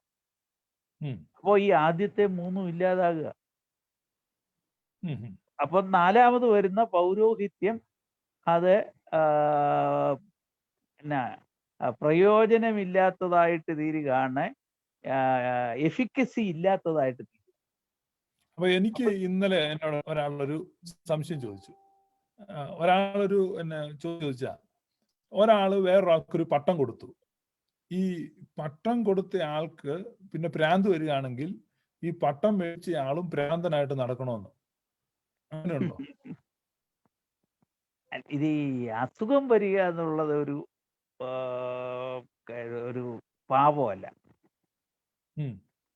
അല്ല, പൗരോഹിത്യം അപ്പം അദ്ദേഹം പറയാം, ഈ അമാലോകിയയില് പറയുന്നുണ്ടല്ലോ, നീ ഞാൻ വിശ്വസിക്കുന്ന പോലെ വിശ്വസിക്കണം, ഞാൻ നടക്കുന്ന പോലെ നടക്കേണ്ടതാകുന്നു, അതിൽ നിന്ന് വ്യതിചലിക്കുന്ന പക്ഷം നിന്റെ പൗരോഹിത്യം മാറിപ്പോവും എന്ന് പറയുമ്പം അതിന് കൗണ്ടർ ചെയ്തൊരു ചോദ്യം ചോദിച്ചാണ്. അപ്പൊ അങ്ങനെ ഇയാൾ മറ്റെന്തെങ്കിലേക്കും പോയാൽ നമ്മൾ പോകും. അപ്പൊ ഇതിൽ ഒരു ഞാൻ അല്ല, അത് വ്യക്തമായിട്ട് സഭയുടെ പഠിപ്പിക്കലുണ്ടല്ലോ. പട്ടം കൊടുത്തയാളെ പട്ടം കൊടുത്തതിന് ശേഷം വേദവിപരീതത്തിൽ പോയാൽ പൗരോഹിത്യം സ്വീകരിച്ച ആളിന്റെ പൗരോഹിത്യത്തിന് യാതൊരു കുറവുമില്ല, സാധുവാണ്. സാധുവാണ്. ആ വ്യക്തി വിശ്വാസ വ്യതിയാനം സംഭവിച്ച ആള് മാത്രമാണ് പുറത്താകപ്പെടുന്നത്, സ്വീകരിച്ച ആളല്ല പുറത്താകുന്നത്. അപ്പൊ എന്നാൽ ആര് വ്യതിചലിക്കുന്നു എന്നുള്ളതിലാണ്. ഇനി അടുത്തതിൽ അതിന്റെ കൂടെ വേറൊരു കാര്യമുണ്ട്. ഈ വ്യതിചലനം സംഭവിച്ച ആളിനെ വ്യതിചലനത്തിന് ശേഷം ഒരാൾ സമീപിച്ച് അദ്ദേഹത്തിൽ നിന്ന് പൗരോഹിത്യം സ്വീകരിച്ചാൽ ആ പൗരോഹിത്യവും അസാധുവാണ്. കാരണം ആ പൗരോഹിത്യത്തിൽ ആ വിശ്വാസ വ്യതിചലനത്തിന്റെ അനന്തരഫലമായിട്ടുള്ള ഒരു പൗരോഹിത്യ ദാനമാണ് അവിടെ നടക്കുന്നത്. ഞാൻ വിശ്വസിക്കുന്നതിനെ നീ ഏറ്റു പറയണമെന്ന് പറയുമ്പോൾ യേശുക്രിസ്തു പൂർണ്ണ ദൈവവും പൂർണ്ണ മനുഷ്യനുമായിട്ടല്ല ജനിച്ചതെന്ന് വിശ്വസിക്കുന്ന ഒരാളിനോട് ചേരുക എന്ന് പറയുന്നത്, ആ വിശ്വാസം ഏറ്റുപറയുക എന്ന് പറയുമ്പോൾ ആ പൗരോഹിത്യത്തിന് വാലിഡിറ്റി ഇല്ലാതാകും. അതെ അതെ അതെ. നമ്മൾ ഈ പഴയ നിയമത്തിൽ വായിക്കുന്നുണ്ടല്ലോ, ഒരു ചെറുപ്പക്കാരനായ ഒരു പ്രവാചകൻ ശക്തമായി പ്രവചിച്ചുകൊണ്ടിരുന്നു. അപ്പം പ്രവചനം ദൈവത്തിന്റെ സന്നിധിയിൽ നിന്ന് തള്ളപ്പെട്ട ഒരു കിളവൻ പ്രവാചകൻ ഇരിപ്പുണ്ടായിരുന്നു. അപ്പം ആ കിളവൻ അപ്പൊ ദൈവം ഈ പ്രവാചകനോട് പറഞ്ഞു, നീ ഇവിടുന്ന് ഒന്നും കഴിക്കുകയും കുടിക്കുകയും ചെയ്യരുത്, ഇവിടുന്ന് വേഗം പൊക്കോണെന്ന് പറഞ്ഞു.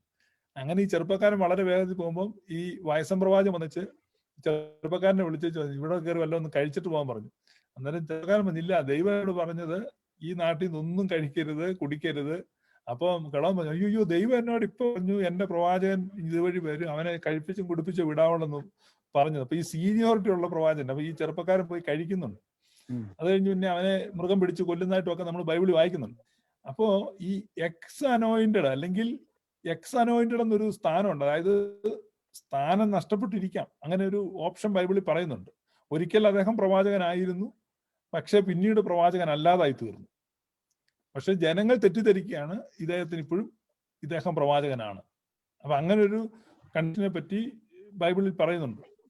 അതെ, അല്ല, അതൊരു മിസ്അണ്ടർസ്റ്റാൻഡിങ്ങിൽ പ്രവാചകനായിട്ട് സ്വീകരിക്കുകയായിരിക്കും, ജനത്തിന്റെ മിസ്അണ്ടർസ്റ്റാൻഡിങ്. അദ്ദേഹം ഒരിക്കൽ ഒറിജിനൽ പ്രവാചകനായിരുന്നു, അദ്ദേഹത്തിന് വ്യതിചലനം സംഭവിച്ചു. പക്ഷെ ആ വ്യതിചലനത്തെ കുറിച്ച് അറിയാത്ത ആളുകൾ സ്വീകരിച്ചാൽ അവർ കുറ്റക്കാരല്ല.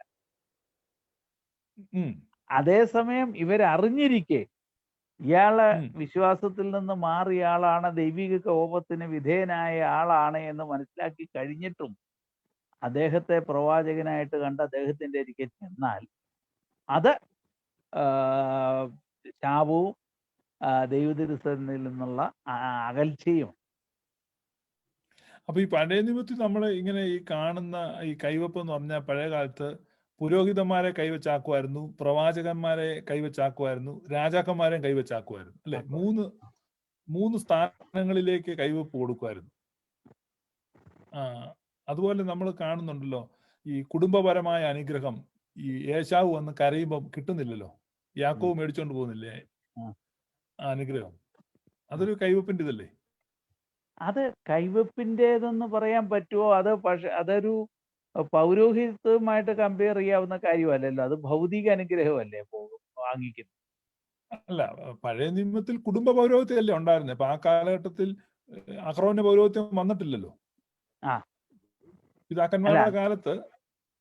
അല്ല, അന്നേരം ഇവിടെ ഈ പറഞ്ഞ ഇൻസ്റ്റൻസിൽ അവിടെ സംഭവിക്കുന്നത് ഒരു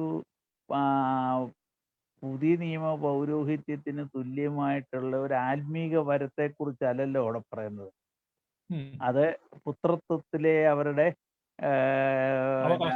ആദ്യജാതൻ എന്നുള്ളതിന്റെ പദവിയെ, അതുപോലെ തന്നെ അവരുടെ സ്വത്തിനെ സംബന്ധിച്ചിട്ടുള്ളതായ ആ അനുഗ്രഹം, ആദ്യജാതനുള്ള കൂടുതൽ അവകാശങ്ങൾ ഇല്ലാതായി പോകുന്നതിനെ സംബന്ധിച്ചുള്ള തർക്കങ്ങൾ, ഇങ്ങനെയുള്ള കാര്യങ്ങളാണല്ലോ അവിടെ വരുന്നത്. അല്ല, ആദിജാതൻ ആരും അർപ്പിക്കാനുള്ള അവകാശം അന്നത്തെ ഗോത്രത്തിൽ അപ്പൊ അങ്ങനെ ഒരു പൗരോഹിത്യം ഉണ്ട്, കുടുംബ പൗരോഹിത്യത്തിലും ഉണ്ട്. അത് ഉണ്ട് ഉണ്ട്. അത് യാക്കോബിന് ആദാമിനും കിട്ടിയ ഉണ്ടല്ലോ. ആദാമിന്റെ പൗരോഹിത്യത്തെ അതാ കുറിച്ച് ഞാൻ പറയുന്നത് പറഞ്ഞത്. അങ്ങനെയാണ്. അപ്പൊ ഒരു യാക്കോബ് പൗരോഹിത്യവും കൂടെയാണ് അടിച്ചെടുത്തത് ആ കൈവപ്പിലൂടെ. ആ. അപ്പൊ ഈ കൈവപ്പ് എന്നുള്ള ആ ഒരു സ്ട്രീമിനെ കുറിച്ചാണ് നമ്മൾ പറയുന്നത്. പക്ഷെ ഇന്ന് നമ്മൾ പറയുന്നത് ഇന്നിപ്പോ അതിനൊരു പ്രസക്തി ഇല്ല. അല്ല, ആ കൈവപ്പിന്, കാരണം ഇന്ന് ഈ മോഡേൺ യുഗം വന്നപ്പം കഴിഞ്ഞ ദിവസം ഒരാൾ പറയാണ്, ഈ ഒരു പിന്നെ ലെറ്റർ അല്ലല്ലോ, ഒരു മെസ്സേജ് എനിക്ക് കിട്ടിയതാ. അപ്പൊ അതിനകത്ത് ഒത്തിരി പേര് ഇങ്ങനെ ഇന്ററാക്ട് ചെയ്യും. അപ്പൊ അദ്ദേഹം പറയാണ്, സുറിയാനിക്കാരല്ലേലും അതിശയോക്തി പറയാൻ ഭയങ്കര മിടുക്കന്മാരാണ് അവർ, ഒരുപാട് കാര്യങ്ങൾ ഇങ്ങനെ ഈ ചുമ്മാ. അപ്പൊ ഞാൻ ചോദിച്ചു, അങ്ങനെയാണ് ഈ 5 അപ്പം കൊണ്ട് 5000 പേരെ പോഷിപ്പിച്ചെന്നുള്ളത് അതിശയോക്തി ആയിരിക്കും, ഒരു 50 പേരൊക്കെ കഴിച്ച് കാണുള്ളല്ലേ.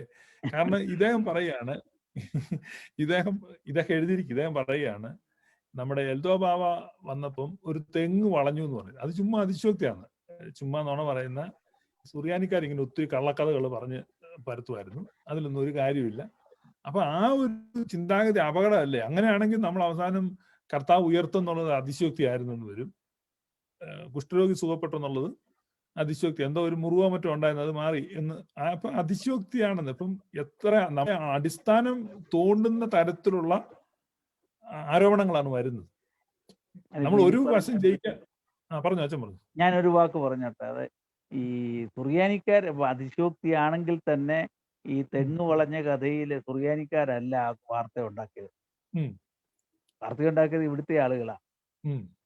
ബാവ വന്നു, അവിടെ ബാവ അവിടെ കാലം ചെയ്തു. ഇത് കഴിഞ്ഞിട്ട് ബാവ വന്നപ്പോ തെങ്ങ് വളഞ്ഞു വന്നു എന്നുള്ള കഥയൊക്കെ ഉണ്ടാക്കിയത് ആരാ? സുറിയാനിക്കാരാണ്. നമ്മുടെ നാട്ടുകാരല്ലേ ആ കഥയൊക്കെ ഉണ്ടാക്കി.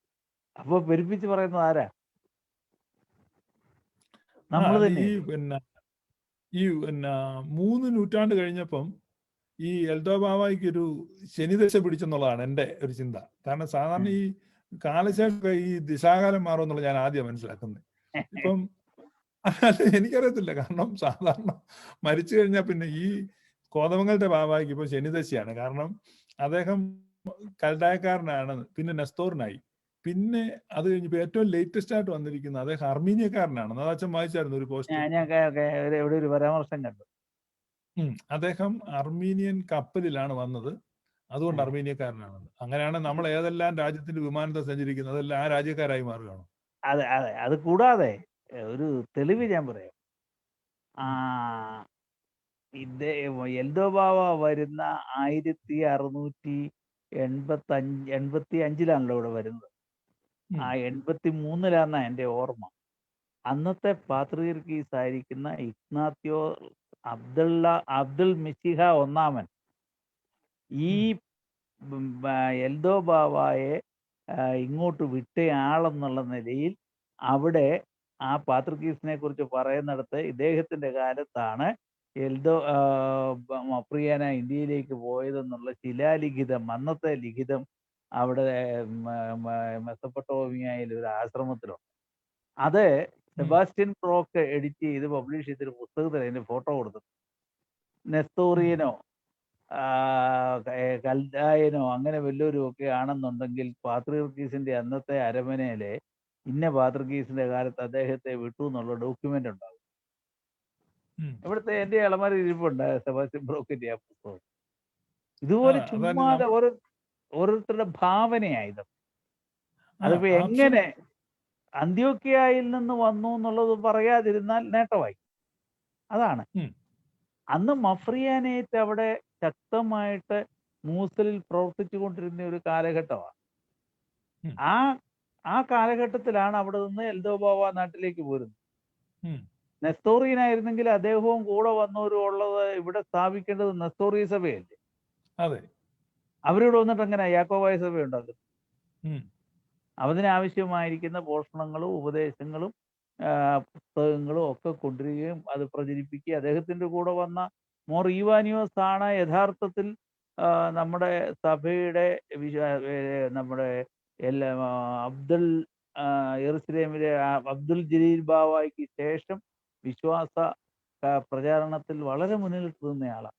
2 ഇവാനിയോസുമാരാണ്. ഒന്ന് അദ്ദേഹമുണ്ട്, ഒന്ന് ശക്രല്ല മാർ ബസേലിയസ് ബാവയുടെ കൂടെ വന്ന ഒരു ഇവാനിയോസ് ഉണ്ട്. ഇവർ രണ്ടുപേരും ആണ് യഥാർത്ഥത്തിൽ മലങ്കര സഭയിലെ വിശ്വാസം നിലനിർത്തിയവരും പഠിപ്പിച്ചവരുമില്ല. ഉം. അപ്പൊ ഈ പിന്നെ അർമീനിയൻ കപ്പലിൽ വന്നു. അതുകൊണ്ട് അപ്പൊ അതിനകത്ത് പറയുന്ന അർമീനിയക്കാര് പിന്നെ ഈ അവരുടെ കപ്പൽ കൂലി ചോദിക്കാൻ വേണ്ടി വന്ന് മുളന്തുരുത്തിപ്പള്ളി ബഹളം ഉണ്ടാക്കി. ഉം. അപ്പൊ എന്നോട് ഒരാൾ ഇങ്ങനെ പറഞ്ഞു. അപ്പൊ ഞാൻ പറഞ്ഞു, അർമീനിയക്കാർ വന്ന് ബഹളം ഉണ്ടാക്കിയെങ്കിൽ അർമീനിയക്കാരായിരിക്കില്ല. കാരണം അർമീനിയക്കാരാണെങ്കിൽ അവർ അത്രയും ബഹളം വെക്കത്തില്ലല്ലോ. അപ്പം സ്വന്തം ആളുകളാണെങ്കിൽ അത്രയും ബഹളം വെക്കും. അപ്പൊ ഒരിക്കലും അവർ അർമീനിയക്കാരല്ലായിരുന്നു. അതുകൊണ്ടാണ് ബഹളം വെച്ചത്. കാശിന് വേണ്ടി ബഹളം വെച്ചെങ്കിൽ അവർ അർമീനിയക്കാരല്ലായിരുന്നെന്നാണ് നമ്മൾ അനുമാനിക്കേണ്ടത്. അല്ലാതെ അവർ അർമീനിയക്കാരാണെന്നല്ല. അത് നമ്മൾ ഓർക്കുക, അർമീനിയൻ ആ, കച്ചവടക്കാരെ അവരുടെ കപ്പലിൽ ഇദ്ദേഹത്തെ കൊണ്ടുവന്നു എന്നുള്ളതായിരിക്കണമല്ലോ. അതെ, അല്ലാതെ അതാ അവർ പറഞ്ഞത്. അർമീനിയൻ വിശ്വാസിയായിട്ടുള്ള ഒരു ബിഷപ്പിനെ അവർ കൊണ്ടുവന്നതല്ല. അതെ, ഇപ്പൊ നമ്മളൊരു കൊറിയൻ എയർലൈൻസിൽ പോയാൽ ഉടനെ കൊറിയക്കാരനാവോ? ആകേല. ആ, അത് തന്നെ അതിന്റെ ഇത്രയും മറുപടി. ബോധമില്ലാത്ത, ഇത്ര ഈ ഇപ്പൊ പറഞ്ഞതിന്റെ വെറും ബാവായുടെ കാലക്കേടിനെ കുറിച്ച് പറഞ്ഞപ്പോ ഈ ഒരു കാര്യം പറഞ്ഞത്. അല്ല, ബാവ എന്തെല്ലാമായി മാറുകയെന്ന് ഞാൻ ഓർക്കുന്നത്. ഈ ആ കാരണം വിശ്രമത്തിൽ ഭംഗം വരുത്തുക, പിതാക്കന്മാരുടെ വിശ്രമത്തിന് ഭംഗം വരുത്തുക എന്നുള്ള വലിയ പാപമാണ്. കാരണം ഒരിക്കലും നമ്മൾ ഈ മറഞ്ഞു പോയവരെ പിന്നെ ഒരിക്കലും അവരെ പറ്റി റിമാർക്ക് ചെയ്യരുത് മോശമായിട്ട്. അവരെ പറ്റിയുള്ള നല്ല റിമാർക്ക് ചെയ്യുക, അവരോട് പ്രാർത്ഥനകൾ അപേക്ഷിക്കുക, ഇത് മാത്രമേ ചെയ്യാവുള്ളൂ. ഇവിടെ ഇപ്പൊ സംഭവിക്കുന്നത് എന്താണ്? മലങ്കരയില് വന്ന് കവറടങ്ങിയിരിക്കുന്ന ഒരു വിശുദ്ധനെ സ്മാർത്ഥ വിചാരം ചെയ്യുകയാണ് പൊതുവേദികളിൽ, സോഷ്യൽ മീഡിയകളിൽ. അത് രണ്ടു കൂട്ടർ ആര് ചെയ്താലും അത് തെറ്റാണ്. ഒരിക്കലും അത് പാടില്ല. കാരണം ഈ ശാമുവേൽ ചോദിക്കുന്നുണ്ടല്ലോ, വെളിച്ചപ്പാടത്തി ശൗലിന് വേണ്ടി വിളിച്ച് എഴുന്നേൽപ്പിക്കുമ്പോൾ ശാമുവേൽ ചോദിക്കുന്നുണ്ട്, നീ എന്റെ സ്വസ്ഥതയ്ക്ക് ഭംഗം വരുത്തുന്നത് എന്ത്? അതെ അതെ. അപ്പൊ പിതാക്കന്മാര് കബറടങ്ങി എന്ന് പറഞ്ഞാൽ അവരുടെ കബറിടത്തിന്, മുസ്ലിങ്ങളുടെ ഒരു പ്രാർത്ഥന ഉണ്ടല്ലോ, അവരുടെ കബർ വിശാലമാക്കണമേ, അവർ കബറിന് സ്വസ്ഥത കൊടുക്കണമെന്നൊക്കെ അവന്മാര് മുസ്ലിങ്ങൾ പ്രാർത്ഥിക്കാറുണ്ട്. എന്ന് പറഞ്ഞാൽ ഇത് നമ്മള് ബാബായുടെ കബറിന് സ്വസ്ഥത കൊടുക്കുന്നില്ല എന്നുള്ളത് വലിയ മലങ്കര സഭയ്ക്ക് അതൊരു ശാപമായി തീരും. അല്ല, ഇതിന്റെ ഒരു ഞാൻ പറഞ്ഞ മറുവശം അത്തരത്തിൽ കൂടുണ്ട്. ഇതിന്റെ കൂടെ ചേർന്ന് ചിന്തിക്കേണ്ട ഒരു മറ്റൊരു കാര്യം കൂടെ. ഈ മരണാനന്തര ജീവിതം ഉണ്ടെന്നും ആത്മാക്കൾ സജീവരാണെന്നും കർത്താവിനോടൊപ്പമാണ് ഈ ആത്മാക്കൾ പ്രതീസായിലെന്നും വിശ്വസിക്കുന്നവരാണ് യാക്കോബായ ഓർത്തഡോക്സ് വിഭാഗത്തിൽപ്പെട്ട ആളുകൾ. ഇവർക്ക് എങ്ങനെ പരിശുദ്ധന്മാരുടെ ആത്മാക്കളെ വേദനിപ്പിക്കാൻ സാധിക്കും? ഇപ്പൊ ഞാൻ എൻ്റെ പിതാവിൻ്റെ ആത്മാവ് സജീവനാണ്, കർത്താവിനോടൊപ്പമാണെന്ന് പറഞ്ഞിട്ട് ഈ ഒരു ശ്രീനിവാസൻ കഥാപാത്രമുണ്ട്, എൻ്റെ അപ്പൻ എനിക്ക് ഒന്നും തന്നില്ല, ഈശ്വര അദ്ദേഹത്തെ അനുഗ്രഹിക്കണമെന്ന് പറഞ്ഞ് ചെന്നാലും ആ ദുഷ്ടൻ എനിക്ക് 3 സെന്റ് സ്ഥലം പോലും തന്നില്ലെന്ന് പറയുന്ന ശ്രീനിവാസൻ കഥാപാത്രത്തെ പോലെ ഈ യാക്കോബായ ഓർത്തഡോക്സുകാർ പ്രവർത്തിക്കുന്നു. അതായത് ഹൃദയത്തിൽ യാതൊരു ബഹുമാനവും ഇല്ല, ഭക്തിയില്ല. അവരുടെ വിശ്വാസത്തോട് പോലും അവർക്ക് കൂറില്ല. ഉണ്ടെങ്കിൽ എൻ്റെ അപ്പൻ്റെ കല്ലറയ്ക്കൽ, ഞാനിപ്പോ എൻ്റെ എന്ന് പറഞ്ഞാൽ അവിടെ പോകുന്നതിന് ഇപ്പൊ തടസ്സമൊന്നുമില്ല, ഇനി നാളെ തടസ്സം ഉണ്ടാകുമെന്ന് എനിക്കറിയത്തില്ല. അവിടെ പോകുന്നതിന് വിസമ്മതിക്കുക എന്ന് പറയുന്നത്, എന്നിട്ട് വേറൊരു അച്ഛൻ പറയുക ഞാൻ അവിടെ ധൂപം വെച്ചോളാം, അച്ഛൻ ഗേറ്റിന്റെ പുറത്ത് നിന്നാ മതി എന്ന് പറഞ്ഞാൽ ആ ധൂപം എൻ്റെ അപ്പന് സ്വീകാര്യമാകുമോ, അപ്പന്റെ ആത്മാവിന് സ്വീകാര്യമാകുമോ, ദൈവതിരുസന്നിധിയിൽ സ്വീകാര്യമാകുമോ? ഇതൊക്കെ എന്തുകൊണ്ട് ചിന്തിക്കുന്നു? നമ്മളെ ഈ കാര്യങ്ങളെ കുറിച്ച് ഒരു ആത്മീകമായിട്ട് ചിന്തിക്കണം. അതുപോലെ തന്നെയാണ് ഈ കൈവപ്പിന്റെ കാര്യം. കാരണം വിസിബിൾ അല്ലാത്ത ഒന്നും ഇന്നത്തെ ലോകത്ത് വിലമതിക്കപ്പെടുന്നില്ലെന്നുള്ളതാണ്. അപ്പൊ സ്പിരിച്വാലിറ്റി എന്ന് പറഞ്ഞാൽ അത് 90% ഇൻവിസിബിൾ ആയിട്ടുള്ള കാര്യങ്ങളെ സംബന്ധിക്കുന്നതാണല്ലോ. അല്ല, ഈ വിഷയത്തില് നമ്മുടെ ഈ സഭകളിലെ ഈ കൈവെപ്പിനെ കുറിച്ചുള്ള ചർച്ചകളും തർക്കങ്ങളും ഒക്കെ ഉണ്ടാകുന്നത് ഇതിന്റെ ഒന്നും വെളിച്ചത്തിലല്ല. അന്ത്യോക്യൻ ബന്ധം അത്ര പ്രസക്തമല്ലായിരുന്നു. അതൊരു പിന്നെ വളരെ പ്രധാനപ്പെട്ട ചില ആളുകൾ പറയുന്ന ഉദാഹരണം പറഞ്ഞാൽ, അയൽവക്കത്തെ വീട്ടിൽ നമ്മുടെ വീട്ടിലെ തീ പോയപ്പോൾ ചെന്നിട്ട് തീ മേടിച്ചുകൊണ്ട് വന്ന് അടുപ്പിൽ കത്തിച്ചതുപോലെ ഉള്ളൂ എന്നൊക്കെ പറഞ്ഞതിനെ നിസ്സാരവൽക്കരിക്കുന്ന ഒരു ഭാഗമുണ്ട്. ആ അയൽവക്കത്തെ വീട്ടിൽ നിന്ന് ഇച്ചിരി തീ കൊണ്ടുവരിക എന്നുള്ളതെന്ന് പറഞ്ഞാൽ ഇത് എവിടുന്ന് ഇത്രയും അതിനു മുമ്പ് തീ കൊണ്ടുവന്ന എവിടുന്ന? ഈ തീ ഇവിടെ കത്തിച്ചു തരാം. കെട്ടുപോയ തീ ഇവിടെ ഉണ്ടായത് എവിടുന്ന? ഒന്നുകിൽ കത്തോലിക്കരുടെ ആയിരിക്കണം. റോമിൽ നിന്ന് ഇവിടെ 16-ാം നൂറ്റാണ്ട് വരെ ആരും വന്നിട്ട്, പോർച്ചുഗീസുകാർ വരുന്നതിന് മുമ്പ് ആരും വന്നിട്ടുമില്ല. ഇവിടെ പൗരോഹിത്യമില്ലായിരുന്നു, തീയുമില്ല. അത് കഴിഞ്ഞിട്ട് നെസ്തോറിയൻസ് പേർഷ്യൻ സഭയിലെ അവർ പ്രബലമായ ഭാഗമായി കഴിഞ്ഞപ്പോൾ അവരൊരു മിഷണറി ചർച്ച ആയിരുന്നിട്ട് പോലും അവരിവിടെ വന്ന് വിശ്വാസം പഠിപ്പിക്കുകയോ ഒന്നും ചെയ്തിട്ടില്ല. നെസ്തോറിയൻസ് ആദ്യം വരുന്നത് ഇവിടുന്ന് ഒരു ഒരു ഡെലിഗേഷൻ പോയി.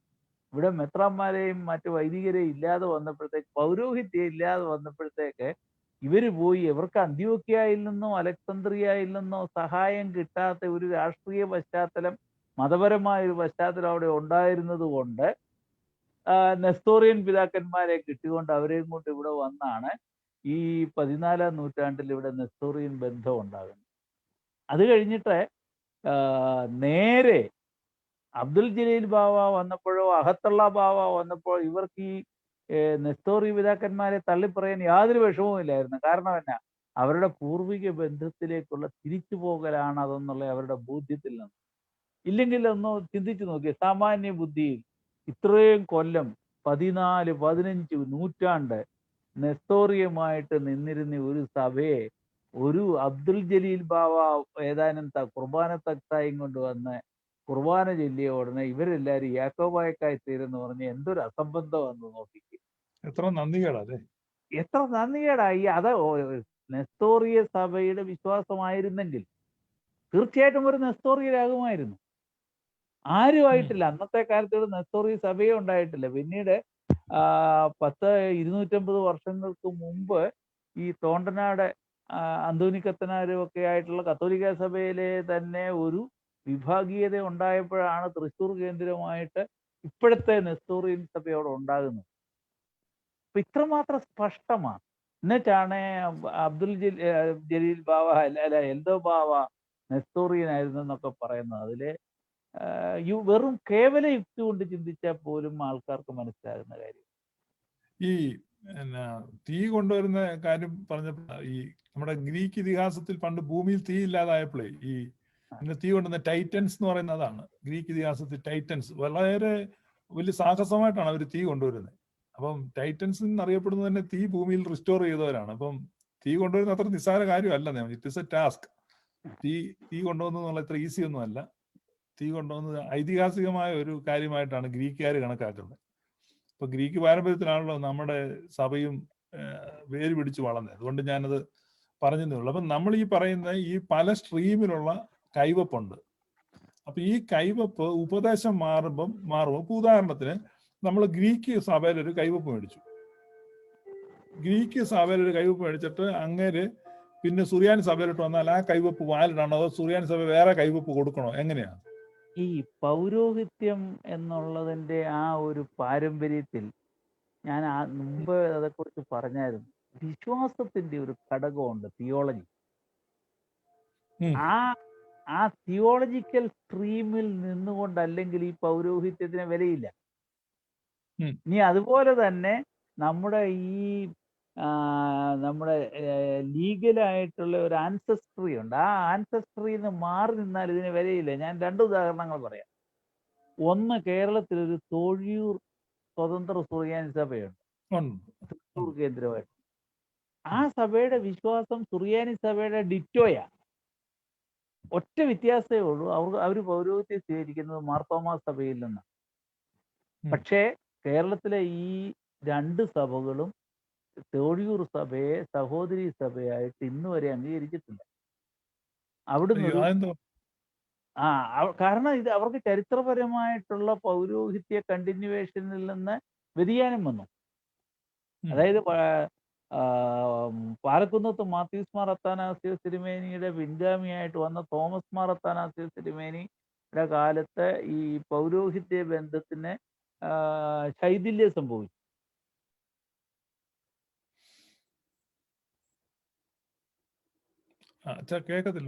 പൗരോഹിത്യം സ്വീകരിച്ചത് കൊണ്ട് തോഴിയൂക്കാരെ 2 കൂട്ടരും തള്ളി. അന്ന് 2 കൂട്ടരല്ല, ഒരു കൂട്ടരേ ഉള്ളൂ. അവിടുന്ന് ഒരു ഷെമ്മാശനെ പഠിപ്പിക്കാൻ പോലും നമ്മുടെ 2 വിഭാഗത്തിൽ ഒരു വിഭാഗം തയ്യാറായില്ല. അതായത് അവർക്ക് തിയോളജിക്കൽ സെമിനാരി ഇല്ല. അപ്പൊ നമ്മുടെ സുറിയാനി പാരമ്പര്യത്തിൽ ഒരു ഷെമ്മാശനെ അവർക്ക് ബിഡിക്ക് പഠിപ്പിക്കണമെന്ന് ആഗ്രഹം വന്നു. അങ്ങനെ വിട്ടിട്ട് പോലും അദ്ദേഹത്തിന് അവിടെ അഡ്മിഷൻ കൊടുത്തില്ല. എത്രമാത്രം ഈ ഏതേലും വിശ്വാസം അയൽവക്കത്തിൽ നിന്ന് പോയി തീ മേടിക്കുന്ന പോലെ തീ മേടിച്ചോണ്ട് വന്നാണെങ്കിൽ മുഴുവൻ തിയോളജിക്കലും ലിറ്റർജിക്കലുമായിട്ട് നമ്മളുമായിട്ട് ഒരേ രീതിയിൽ നിൽക്കുന്ന ഈ സഭയെ നമ്മൾ എന്തുകൊണ്ട് സ്വീകരിക്കുന്നില്ല?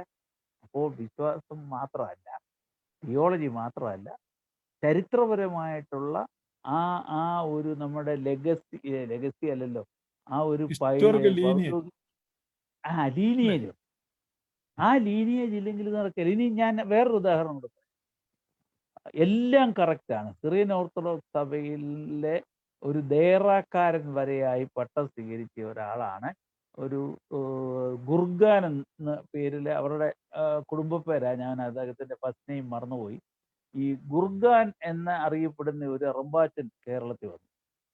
ആ കേരളത്തിൽ വന്നിട്ട് നമ്മുടെ മൂവാറ്റുപുഴത്തെ അത്താനാസ്യൂസ് തിരുമേനിയും തൃശ്ശൂരെ മിലീത്തോസ് തിരുമേനിയും കൂടെ ചേർന്ന് ഓർത്തഡോക്സ് സഭയുടെ അംഗീകാരവും അനുമതിയും കൂടാതെ അവിടെ നിന്ന് ഒരു മെത്രാച്ചന്റെ ഒരു ലെറ്ററും കൂടെ മേടിച്ചുകൊണ്ട് ഇവരെ മെത്രാൻ സ്ഥാനിയാക്കി.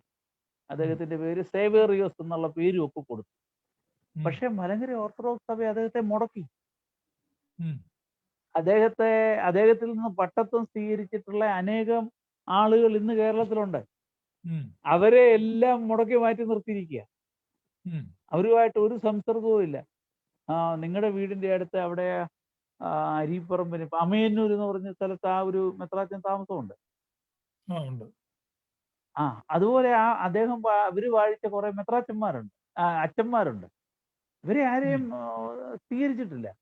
അപ്പോൾ വിശ്വാസമുണ്ട്, പൂർവിക ബന്ധമുണ്ട്, വാലിഡായിട്ടുള്ള ഒരു ഓർത്തഡോക്സ് സ്ട്രീമിൽപ്പെട്ട ഒരു മെത്രാപോലിത്തന്മാർ ചേർന്ന് അദ്ദേഹത്തെ വാഴിച്ചതാണ്. എന്നിട്ട് എന്തുകൊണ്ടാണ് ഇദ്ദേഹത്തെ സ്വീകരിക്കാതെ അദ്ദേഹത്തെ മാറ്റി നിർത്തിയത്? അപ്പോൾ പൗരോഹിത്യം എന്ന് പറയുന്നതിൻ്റെ അകത്ത് ആ ഒരു സഭാക്രമത്തിന്റെ ഉള്ളിൽ നിന്നുകൊണ്ട് വേണം ഈ കാര്യങ്ങളൊക്കെ ചെയ്യാൻ. ഒന്നായിരിക്കുന്ന സഭയിൽ നിന്ന് മാറി നിന്നുകൊണ്ട് പൗരോഹിത്യത്തിന് സ്ഥാനമില്ല എന്നുള്ളത് പറയാം. അല്ലാതെ വിശ്വാസം ഇപ്പൊ വേറൊരാൾ പറഞ്ഞ അച്ഛാ, ഇതിപ്പം കൊടുക്കുന്നവനുമായിട്ട് ബന്ധമില്ല, മേടിക്കുന്നവനുമായിട്ട് ബന്ധമില്ല, കൊടുക്കുന്നവൻ അറിയുന്നില്ല. ഇപ്പൊ ഉദാഹരണത്തിന് പണ്ട് നമ്മൾ ഈ കടങ്കഥ പറയുമായിരുന്നു, വിൽക്കുന്നവൻ ഇതുവരെ ഉപയോഗിച്ചിട്ടില്ല, വാങ്ങുന്നവൻ ഉപയോഗമില്ല, ഉപയോഗിക്കുന്നവൻ അറിയുന്നില്ല എന്നൊക്കെ പറയുന്ന പോലെ കഴിഞ്ഞ ദിവസം ഒരാൾ പറയുകയാണ്, ഈ പൗരോഹിത്യം എന്ന് പറഞ്ഞാൽ കൊടുക്കുന്നവൻ അറിയുന്നില്ല, കിട്ടുന്നവനും ബന്ധമില്ല, കൊടുക്കുന്നവനും ബന്ധമില്ല, കിട്ടുന്നവനും ബന്ധമില്ല. ഇത് ശവപ്പെട്ടിയുടെ കടങ്കഥ പോലെ ഒരു നിർവചനം പൗരോഹിത്യത്തിന് കൊടുക്കുന്ന ഞാൻ കേട്ടു. അതിന് ശവപ്പെട്ടിയുടെ ഉദാഹരണം മാത്രമേ ഉള്ളതിന്. അത്രേ ഉള്ളൂ. ശവപ്പെട്ടിയുടെ ഗുണം എന്താ? മരിച്ചവനെ അതിൻ്റെ അകത്ത് വെച്ച് ആണി വെച്ച് അടക്കുക. അത്ര ഒറ്റ ഉപയോഗമേ ഉള്ളൂ ആ പൗരോഹിത്യത്തിൽ. അതാണ് ഈ പറയുന്നത്. പക്ഷേ ഈ സത്യത്തിൽ നമ്മൾ യാഥാർത്ഥ്യം നോക്കിക്കഴിയുമ്പം ഈ പൗരോഹിത്യം ഇൻവാലിഡ് ആകുന്ന സന്ദർഭങ്ങളുണ്ട് എന്നുള്ളതാണ് മനസ്സിലാക്കുന്നല്ലേ? തീർച്ചയായിട്ടും. ഏറ്റവും പ്രധാനപ്പെട്ട കാര്യം സഭയുടെ മെയിൻ സ്ട്രീമുമായിട്ടുള്ള ബന്ധത്തിൽ വേണം. ഞാൻ എൻ്റെ ഉദാഹരണം പറയാം. ഒരു അടുപ്പിൽ തീ കത്തുന്നിടത്ത് കുറെ 3-4 വിറക് കഷ്ണം അവിടെ നമ്മൾ അടുപ്പിലോട്ട് വെച്ചിട്ട് എല്ലാം ഗ്ലോ ചെയ്തുകൊണ്ടിരിക്കുക. അപ്പൊ അതിലെ നീളം കൂടിയ തടി അടുപ്പിന് പുറത്താ. അത് നമുക്കറിയാം, ആ തീയുമായിട്ടുള്ള ബന്ധത്തിൽ നിന്ന് മാറിക്കഴിയുമ്പോൾ ആ ബാക്കിയുള്ള ഭാഗം തീ കെട്ടിട്ട് അത് ആ തടിയായിട്ടും അതിന്റെ അറ്റം കരിയായിട്ടും അവിടെ. അത് മെയിൻ ആ തീയോട് ബന്ധപ്പെട്ടല്ല ഈ തടിക്കഷ്ണങ്ങൾ നിൽക്കുന്നതെങ്കിൽ അതിൽ അഗ്നിയില്ല, ശോഭയില്ല, ആ അഗ്നിയുടെ ഗുണങ്ങളൊന്നും തന്നെ അവിടെ ഉണ്ടാകുന്നില്ല.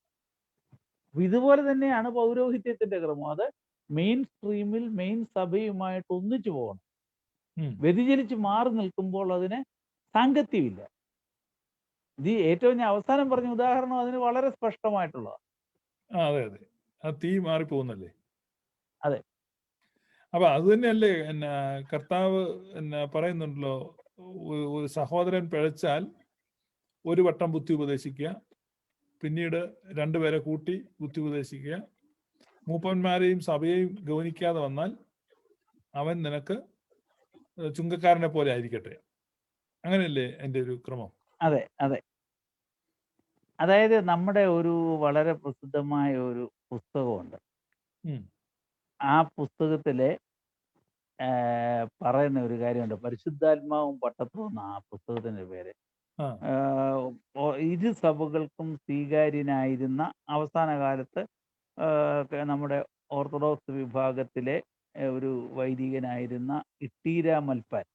ഉം, അദ്ദേഹം പരിശുദ്ധാത്മാവും പൗരോഹിത്യവും എന്നും പറഞ്ഞൊരു പുസ്തകം എഴുതിയിട്ടുണ്ട്. ഉം, ആ പുസ്തകത്തിൽ മുടക്കിനെ സംബന്ധിച്ച് ഒരു ചാപ്റ്റർ തന്നെയുണ്ട്. ഉം,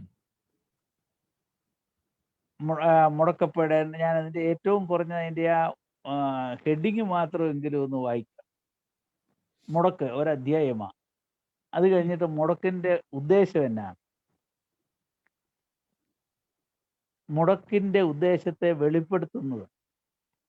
വെളിപ്പെടുത്തുന്ന പ്രസംഗം. മുടക്കപ്പെടേണ്ടവർ ആരില്ല? മിശിഹായെ ഉപേക്ഷിക്കുന്നവർ, വേദവിരീതികൾ, ദുഷ്പ്രവർത്തിക്കാർ. പിന്നെ പരിശോധനയും ഉപദേശവും കൂടാതെ മുടക്ക് പ്രസ്താവിക്കരുത്. മുടക്കുവാനുള്ള അധികാരം, മുടക്കിനെ കുറ്റക്കാരൻ അനുസരിക്കണം. അതായത് ഒരു ആളെ സഭയുടെ ഔദ്യോഗികമായിട്ട് മുടക്കപ്പെട്ടാൽ ആ മുടക്ക് സ്വീകരിക്കണമെന്ന് തന്നെയാണ് പറയുന്നത്. മുടക്കപ്പെട്ടവനോട് സഹകരിക്കുന്നവൻ ശിക്ഷാർഹനാകുന്നു. ഞാനിതിൻ്റെ ഈ പാരഗ്രാഫ് ഹെഡിങ് മാത്രമാണ് വായിക്കുന്നത്. മുടക്ക് മൂലം വരം നഷ്ടപ്പെടുമോ? അതൊരു പ്രധാനപ്പെട്ട ചോദ്യമാണ്. മുടക്കും മൂലം വരം നഷ്ടപ്പെടുകയല്ല, വിരോധിക്കപ്പെടുകയാണ് ചെയ്യുന്നത്. മൽപ്പാനച്ചൻ പറയുക, ഉം, പരിശുദ്ധാത്മാവും വരപ്രസാദവും അനുഗ്രഹങ്ങളും അനുസരണം മൂലം വഴി വിശുദ്ധ സഭ വഴിയായി മധ്യസ്ഥൻ മുഖാന്തരമായി നൽകപ്പെടുന്നു. ഇവയെ അനുസരണമില്ലായ്മ മൂലം വിശുദ്ധ സഭാ വഴി മധ്യസ്ഥൻ മുഖാന്തരം വിരോധിച്ചു നിർത്തുന്നു. ഏത് പാപിയുടെയും ജീവിതാവധി അവന്റെ അനുതാപകാലമായി സഭ കരുതുന്നു. അതിനാൽ മുടക്കപ്പെട്ടവൻ മരണം വരെയും അനുദപിച്ച് തിരിച്ചു വരാത്ത പക്ഷം മരണത്തിങ്കൽ വരം നഷ്ടപ്പെട്ടു പോകുമെന്ന് പറയുന്നവരും, അതല്ല അവസാന ന്യായവിധിയെങ്കിൽ നഷ്ടപ്പെട്ടു പോകുമെന്ന് പറയുന്നവരുമുണ്ട്. അപ്പൊ തിരിച്ചു വരണമെന്നുള്ള ഉദ്ദേശത്തോടു കൂടി അല്ലാതെ മുടക്ക് പ്രസ്താവിക്കരുത്. ഇങ്ങനെയെല്ലാം പറയുന്നുണ്ട്. അപ്പൊ ഇത് ഈ ഞാനീ പറയുന്നതൊന്നും എൻ്റെ വാക്കുകളല്ല. ഇതെല്ലാം സഭയിലെ മൽപ്പാനായിട്ട് ഇരു വിഭാഗങ്ങളും അംഗീകരിച്ചിട്ടുള്ള സഭാപിതാക്കന്മാരുടെ രചനകളിൽ നിന്ന് എം ടി ഇട്ടീര മൽപ്പാനച്ചൻ എഴുതിയിട്ടുള്ളതാണ്.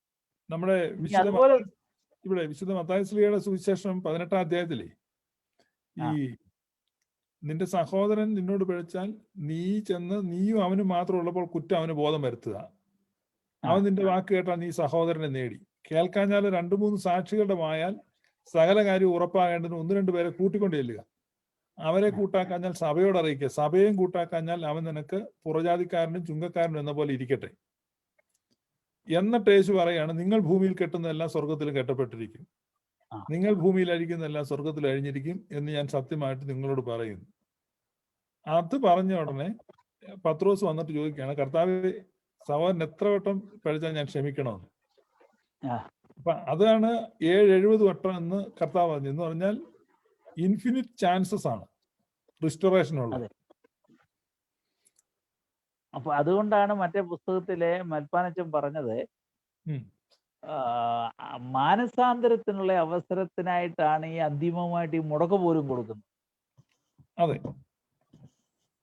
അപ്പോൾ ആ മുടക്കപ്പെടുന്ന ആളെ അനുദപിച്ച് സഭയിലേക്ക് മടങ്ങി വരണമെന്നുള്ള ഉദ്ദേശത്തോടു കൂടി തന്നെയാണ് ഈ മുടക്കം പ്രസ്താവിക്കുന്നത്. മരണം വരെയും അദ്ദേഹം അനുദപിക്കുന്നില്ലെങ്കിൽ മാത്രമേ 2 പക്ഷമുള്ളൂ. 1, മരണത്തോടുകൂടി അദ്ദേഹത്തിന്റെ വരവെല്ലാം നഷ്ടപ്പെടും. 2, അന്ത്യന്യായ വിധിയിൽ അദ്ദേഹം ശിക്ഷിക്കും. ഇത് സുറിയാനി സഭയുടെ ഉപദേശമാണ്. പിന്നെ വട്ടശ്ശേരി തിരുമേനി, അദ്ദേഹത്തിന്റെ ഏറ്റവും പ്രസിദ്ധമായ ഒരു പുസ്തകമാണ് മതോപദേശ സാരങ്ങൾ എന്ന് പറയുന്നത്. അദ്ദേഹം പറയുന്നുണ്ട്, ദോഷികളായി കണ്ടെത്തപ്പെടുന്നവരെ മുടക്കേണ്ടതും മുടക്കിയതിന്റെ ശേഷം അവർ യാതൊരു കൂതാശകളും കഴിച്ചുകൂടാത്തതും ശങ്ക തീർന്ന് കഴിക്കുന്നവരോടുകൂടെ വിശ്വാസികൾ സംബന്ധിച്ചുകൂടാത്തതുമാണ്. അത് ഇവിടെ ഷിബു വായിച്ച മത്തായിയുടെ സുവിശേഷം ഇതിൽ നിന്നുള്ള വായനയാണ്. അവൻ ആരെയും കേൾക്കാതിരുന്നാൽ സഭയോട് പറയുക, സഭയും കേൾക്കാതിരുന്നാൽ ചുങ്കക്കാരനും പുറജാതിക്കാരനുമായിട്ടിരിക്കട്ടെ എന്ന് പറഞ്ഞ് ആ പക്ഷെ ഭാഗം അവിടെ പറയും. ഇതേക്കുറിച്ച് അതുപോലെ പറയുന്നത് കൊരിന്ത്യ ലേഖനത്തിൽ ഇതേക്കുറിച്ച് പറയുന്നുണ്ട്. ഉണ്ട് പൗലുസ്ലീഹ പറയുന്നുണ്ട്. ഉണ്ട്.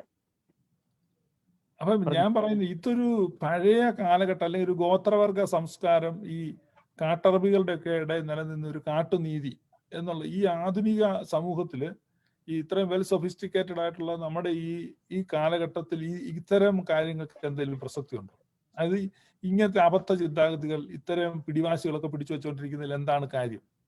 ഒരു ചോദ്യമാണ്. ആ ഞാനതിന് ഒരു മറുചോദ്യം ചോദിച്ചോട്ടെ. ഈ കാട്ടറബി എന്ന് ഉദ്ദേശിക്കുന്ന ഏത് കാലഘട്ടത്തിൽ ജീവിച്ചിരുന്ന ആളുകളെയാണ്? അതെനിക്കറിയത്തില്ല. ആരോ പറഞ്ഞത് വായിച്ചതായിരിക്കും. അത്രേ ഉള്ളൂ. അപ്പൊ നമ്മൾ അത് അങ്ങനെ തന്നെ എടുത്ത് അനോണിമസ് ആയിട്ട് നമുക്കത് ഇങ്ങെടുക്കാം. ഈ സുറിയാനിക്കാരായ പിതാക്കന്മാരെന്ന് പറയുന്നവരെ അറബികളല്ല. അതായത് മെസ്സപ്പൊട്ടോമിയയിലും സിറിയയിലും ആ പ്രദേശങ്ങളിലൊക്കെ താമസിച്ചുകൊണ്ടിരുന്ന സുറിയാനി സഭാ പിതാക്കന്മാരെന്ന് പറയുന്നവരെ അവരെ മുമ്പ് നമ്മൾ പറഞ്ഞതുപോലെയുള്ള ഈ പലസ്തീനിൽ നിന്ന് നമ്മുടെ ഈ മെസ്സപ്പൊത്തോമിയയിലേക്ക് വന്ന് അവിടെ താമസിച്ചിരുന്നവരാ. അറബികളെന്നോ കാട്ടറബി എന്ന് പറയാൻ അവിടെ കാടില്ല. പിന്നെ ഗ്രാമങ്ങളിൽ താമസിക്കുന്ന അറബികൾ എന്ന് പറയുന്നവരെ കുറിച്ച് പറഞ്ഞാല് അവരുടെ ഇടയിൽ സുവിശേഷ വേല നടന്നിട്ടുണ്ട്. അവരുടെ ഇടയിൽ ഖത്തർ കേന്ദ്രമായിട്ട് പ്രവർത്തിച്ചിരുന്ന ഒരു മെത്രാപ്പൊലിത്ത തന്നെ സുറിയാനി സഭയ്ക്ക് ഉണ്ടായിരുന്നു. അദ്ദേഹം നല്ലൊരു എഴുത്തുകാരനും കൂടെ ഒക്കെ ആയിരുന്നു. പക്ഷേ ഒരു പ്രദേശത്തിന്റെ മാത്രമായിട്ടുള്ള ഒരു സ്ഥലമാണത്. അല്ലാതെ സുറിയാനി സഭയുടെ പാരമ്പര്യങ്ങളൊന്നും ഈ കാട്ടറബികളോ അറിവില്ലാത്തവരോ എഴുതിയിട്ടുള്ളതല്ല. അതിന്റെ ഒരു ഉദാഹരണം ഞാൻ പറയാം. മിഖായേൽ റാബോ പാത്രീർക്കീസിന്റെ ഒരു സഭാചരിത്രമുണ്ട്. മലങ്കരയും ഇപ്പൊ എന്നെ കേൾക്കുന്ന എത്ര പേര് അത് കണ്ടിട്ടുണ്ടെന്ന് എനിക്ക് അറിഞ്ഞു. അതായത് ഒരു 1500 പേജില് സുറിയാനി ഭാഷയിൽ 3 കോളത്തിലായിട്ട് അദ്ദേഹം എഴുതിയിട്ടുള്ളതാണ്. അതിലെ ലോകചരിത്രം, മറ്റ് സഭകളുടെ ചരിത്രം, സുറിയാനി സഭയുടെ ചരിത്രം. വളരെ സിസ്റ്റമാറ്റിക് ആയിട്ട് അദ്ദേഹത്തിന്റെ കാലഘട്ടം വരെയുള്ള ഈ എല്ലാ വിജ്ഞാനത്തെയും ഉൾക്കൊണ്ടുകൊണ്ട് എഴുതിയിട്ടുള്ളത്. അപ്പൊ ഇങ്ങനെയുള്ള പിതാക്കന്മാരാണ് ദിവനാസിയോസ് ബർസ്ലീവി, അല്ലെങ്കിൽ കുറെ കൂടെ പുറകോട്ട് പോയി കഴിഞ്ഞാല് ഫീലക്സീനോസ് ഓഫ് മാബൂക്ക്, അതിന്റെ പുറകിൽ പോയി കഴിഞ്ഞാല് മോർ അഫ്രഹാത്ത്, ഇങ്ങനെയുള്ള സുറിയാനി സഭയുടെ ചരിത്രവും അവരുടെ സാഹിത്യകൃതികളും പഠിക്കാത്ത ആളുകളാണ്. ഞാനവരെ മണ്ടന്മാരെന്നോ കാട്ടറബികളെന്നോ അല്ലെങ്കിൽ നാട്ടിലെ വിവരമില്ലാത്തവരെന്നോ ഒന്നും പറയാൻ ഞാൻ ആഗ്രഹിക്കുന്നില്ല. അവരിങ്ങനെയുള്ള സുറിയാനി സഭയുടെ പൈതൃകത്തെ കുറിച്ച് പഠിച്ചിട്ടില്ലാത്തവരാണ്. ഈ പിതാക്കന്മാരാണ് സുറിയാനി സഭയ്ക്ക് കാനോൻ ഉണ്ടായിട്ടുള്ളത്. ഇവരാണ് വ്യാഖ്യാനങ്ങൾ എഴുതിയിട്ടുള്ളത്. ഇവരുടെ കൃതികളിലൂടെയാണ് സഭാവിജ്ഞാനീയം വളർന്നത്. ഒറ്റ ഒരു കാര്യം കൂടെ അതിനോട് ചേർന്ന് പറയാം. 13-ാം നൂറ്റാണ്ടിൽ ജീവിച്ചിരുന്ന ബാർബ്രായ എന്ന പേരുള്ള ഒരു പിതാവുണ്ട്. അദ്ദേഹം ഒരു ലോകചരിത്രം എഴുതി, ക്രോണോഗ്രഫി എന്നതിന്റെ പേര്. അത് ഇംഗ്ലണ്ടിൽ നിന്ന് വാലിസ് ബുഡ്ജ് എന്ന് പേരുള്ള ഒരു ആള് സുറിയാനി പഠിച്ച് അത് ഇംഗ്ലീഷിലേക്ക് ട്രാൻസ്ലേറ്റ് ചെയ്യുന്നത് ഒരു വോളിമിനസ് ആയിട്ടുള്ള ഒരു പുസ്തകമാണ്. ആ പുസ്തകം അദ്ദേഹം സുറിയാനിയിൽ എഴുതി കഴിഞ്ഞപ്പോൾ അന്നത്തെ ഈ അറബികളുടെ നേതാക്കന്മാർ അല്ലെങ്കിൽ അവിടെ ചെന്നിട്ട് ഇദ്ദേഹത്തോട് പറഞ്ഞു, ഞങ്ങൾക്ക് ഈ ലോകചരിത്രം സുറിയാനിയിലായതുകൊണ്ട് വായിക്കാൻ നിവൃത്തിയില്ല, അങ്ങിത് അറബി ഭാഷയിൽ ഞങ്ങൾക്ക് ഇതൊന്ന് പരിഭാഷപ്പെടുത്തി തരണം. അപ്പം അദ്ദേഹത്തിന് ഇത്രയും ദീർഘമായ പുസ്തകം ട്രാൻസ്ലേറ്റ് ചെയ്യാൻ ബുദ്ധിമുട്ടുണ്ടായിരുന്നതുകൊണ്ട് അതിന്റെ ഒരു എബ്രിഡ്ജ്ഡ് വേർഷൻ അദ്ദേഹം തയ്യാറാക്കി അറബികൾക്ക് കൊടുത്തു. അതുപോലെ മെഡിസിൻ സംബന്ധമായിട്ടുള്ള ഗ്രന്ഥങ്ങൾ, മാത്തമാറ്റിക്സുമായിട്ട് ബന്ധപ്പെട്ടത്, ഈ അസ്ട്രോണമിയായിട്ട് ബന്ധപ്പെട്ടുള്ള കാര്യങ്ങൾ, ഇങ്ങനെയുള്ള പുസ്തകങ്ങളൊക്കെ അന്ന് ആരബ് ലോകത്തിന് ലഭിച്ചിട്ടുള്ളത് തന്നെ സുറിയാനി പിതാക്കന്മാരിൽ നിന്ന്. അതുപോലെ എല്ലാവർക്കും അറിയാവുന്ന ഒരു കാര്യമാണ്, റോമിൽ ഈ ഗ്രിഗോറിയൻ കലണ്ടർ പ്രിപ്പയർ ചെയ്യാനായിട്ട് പ്രവർത്തിച്ചവരിൽ ഒരാള് പെട്ടെന്ന് ഞാൻ പേര് മറന്നുപോയി, നെപ്തുള്ള എന്ന് പറയുന്ന ഒരു പാത്രിക്കീസ് അദ്ദേഹത്തിന്റെ സ്വന്തം സ്ഥലത്ത് നിന്ന് റോമിലേക്ക് പോകേണ്ടി വന്നു. അവിടെ അന്നത്തെ ഗ്രിഗറി മാർപ്പാപ്പ ഇദ്ദേഹത്തിന്റെ വിജ്ഞാനം കണ്ട് ഇദ്ദേഹത്തെ കൂടെ ഉൾപ്പെടുത്തിക്കൊണ്ടാണ് അത് ഈ അടുത്ത കാലത്ത് കേരളത്തിൽ ഏതോ ഒരു മലയാളം പത്രത്തിൽ അത് ഒരു ആർട്ടിക്കിളായിട്ട് ആരും എഴുതിയിട്ടുണ്ട്. ഞാൻ പറഞ്ഞു, ഇതുപോലെ റിച്ച് ആയിട്ടുള്ള ഒരു കൾച്ചറും ട്രഡീഷനും ഇന്റലക്ച്വൽ ഒരു മേധാശക്തിയുമുള്ള ഒരു സഭാപിതാക്കന്മാരെ എഴുതിയിട്ടുള്ള പുസ്തകത്തെയും ആ പിതാക്കന്മാരെയും കുറിച്ചൊക്കെയാണോ ഈ കാട്ടറബി എന്നൊക്കെ പറയുന്നത്? അല്ല, ഈ സുറിയാനി പൈതൃകത്തിലുള്ള എഴുത്തുകാരും പിതാക്കന്മാരും എന്ന് പറഞ്ഞാൽ 1-ാം നൂറ്റാണ്ട് മുതൽ ഇങ്ങ് പോരുമ്പോ എല്ലാ നൂറ്റാണ്ടിലുള്ള എഴുത്തുകാരുണ്ടല്ലോ. യെസ്. എല്ലാ നൂറ്റാണ്ടിലും ഇപ്പം പിന്നെ നമ്മള് പിന്നെ എല്ലാ നൂറ്റാണ്ടിലും ഇപ്പൊ അവരുടെ ഒരു ലിസ്റ്റ് നോക്കിയാൽ തന്നെ ഇഷ്ടംപോലെ ഏത് നൂറ്റാണ്ടിൽ നോക്കിക്കഴിഞ്ഞാലും കാണാം. ഇപ്പൊ 4-ാം നൂറ്റാണ്ടില് ഒരു ഇതുണ്ടല്ലോ, ഒരു റൂഫീന എന്ന് പറഞ്ഞ ഒരു സിൽവർ മർച്ചന്റ് ഉണ്ടായിരുന്നു 4-ാം നൂറ്റാണ്ടിൽ. അതുപോലെ എസ്തൂനോറോ എന്ന് പറഞ്ഞ് ഉണ്ടായിരുന്നു, സർഗീസ് എസ്തൂനോറോ. ഇങ്ങനെ വലിയൊരു ലിസ്റ്റ് ഉണ്ട്. ഞാൻ ഓരോ നൂറ്റാണ്ടിലും നോക്കുമ്പോൾ കാണുന്നുണ്ട് എല്ലാ നൂറ്റാണ്ടിലും അവരുടെ റൈറ്റിങ്സ് ചിലത് നഷ്ടപ്പെട്ടു, ചിലത് കണ്ടു കിട്ടിയിട്ടുണ്ട്.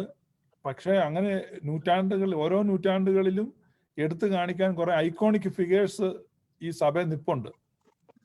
അത്രയും ഒരു ട്രഡീഷൻ ഉണ്ട്. അപ്പൊ അതിനെയാണ് ഈ പല്ലടിച്ചത്. അപ്പൊ നമ്മൾ ഒരാളെ പോലും കാണിക്കാനില്ലാത്തവരാണ് ഈ കളിയാക്കുന്നത് ഓർക്കണം. അതെ അതെ. അന്ന് സഭ, ഇവിടുത്തെ സഭ ഉണ്ടായിരുന്നു എന്ന് പോലും നിശ്ചയില്ല, യാതൊരു തെളിവുമില്ല. MGS നാരായണനെ പോലുള്ളവർ ഇപ്പോഴും മുഖത്ത് നോക്കി പറഞ്ഞുകൊണ്ടിരിക്കുക, നിങ്ങൾ ഈ പറയുന്ന പാരമ്പര്യം എന്നൊക്കെ പറയുന്നത് വെറും മിത്താണ്, മൈഗ്രേറ്റഡ് മിത്താണ്, അതിന് നൂറ്റാണ്ടുകൾക്ക് ശേഷം സംഭവിച്ച കാര്യങ്ങളാണ് എന്ന് പറയുമ്പോൾ അതിനെതിരെ ഒന്നും പറയാനില്ലാത്തവരായ നമ്മളാണ് മലന്ന് കിടന്നുകൊണ്ട് മറ്റുള്ളവരെ തുപ്പാനായിട്ട് ശ്രമിക്കുന്നത്. അതെ അതെ. ഇപ്പൊ നമ്മളെ സംബന്ധിച്ച് നമുക്ക് 1-ാം നൂറ്റാണ്ടുമായിട്ട് നമ്മളെ കണക്ട് ചെയ്യുന്ന അല്ലെങ്കിൽ ഏർലി ചർച്ചുമായിട്ട് നമ്മളെ കണക്ട് ചെയ്യുന്ന ലിങ്ക് സുറിയാനി സഭയുടെ ട്രഡീഷൻ അല്ലാതെ എന്തെങ്കിലും ഉണ്ടോ? എന്തെങ്കിലും ഉള്ളതായിട്ട് അച്ഛൻ അറിയോ? അത് എന്റെ വാക്ക് വേണ്ട, നമ്മുടെ പൗലോസ് മാർ ഗ്രിഗോറിയോസ് തിരുമേനി വൈദികനായിരുന്ന കാലത്ത് 1967 പഴയ സെമിനാരിയിൽ അദ്ദേഹം പ്രിൻസിപ്പലായിട്ടിരിക്കുന്ന സമയത്ത് അദ്ദേഹം എഴുതിയ ഒരു ലെറ്ററുണ്ട്. എൻ്റെ ഒരു സെന്റൻസ് മാത്രം ഞാൻ പറയാം. മഹത്തായ അന്ത്യോക്യയുടെ ഈ പാരമ്പര്യമല്ലാതെ നമുക്ക് പ്രശംസനീയമായിട്ട് മറ്റ് യാതൊന്നുമില്ല.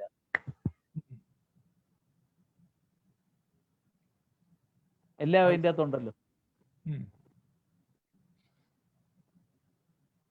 നമ്മളെ കണക്ട് ചെയ്യുന്നത്, നമ്മളെ ശരിക്കും ഏർലി ചർച്ചിനോട് കണക്ട് ചെയ്യുന്നത്, അല്ലെങ്കിൽ ഒരു ട്രൂ ഓർത്തഡോക്സി ആണെന്ന് പറയാൻ പ്രാപ്തമാക്കുന്നത് ഈ സുറിയാനി സഭയുടെ പാരമ്പര്യമാണ്,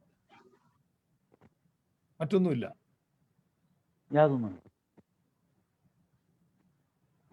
അപ്പൊ അതാണ് അതിന്റെ ഒരു ബോട്ടം ലൈൻ.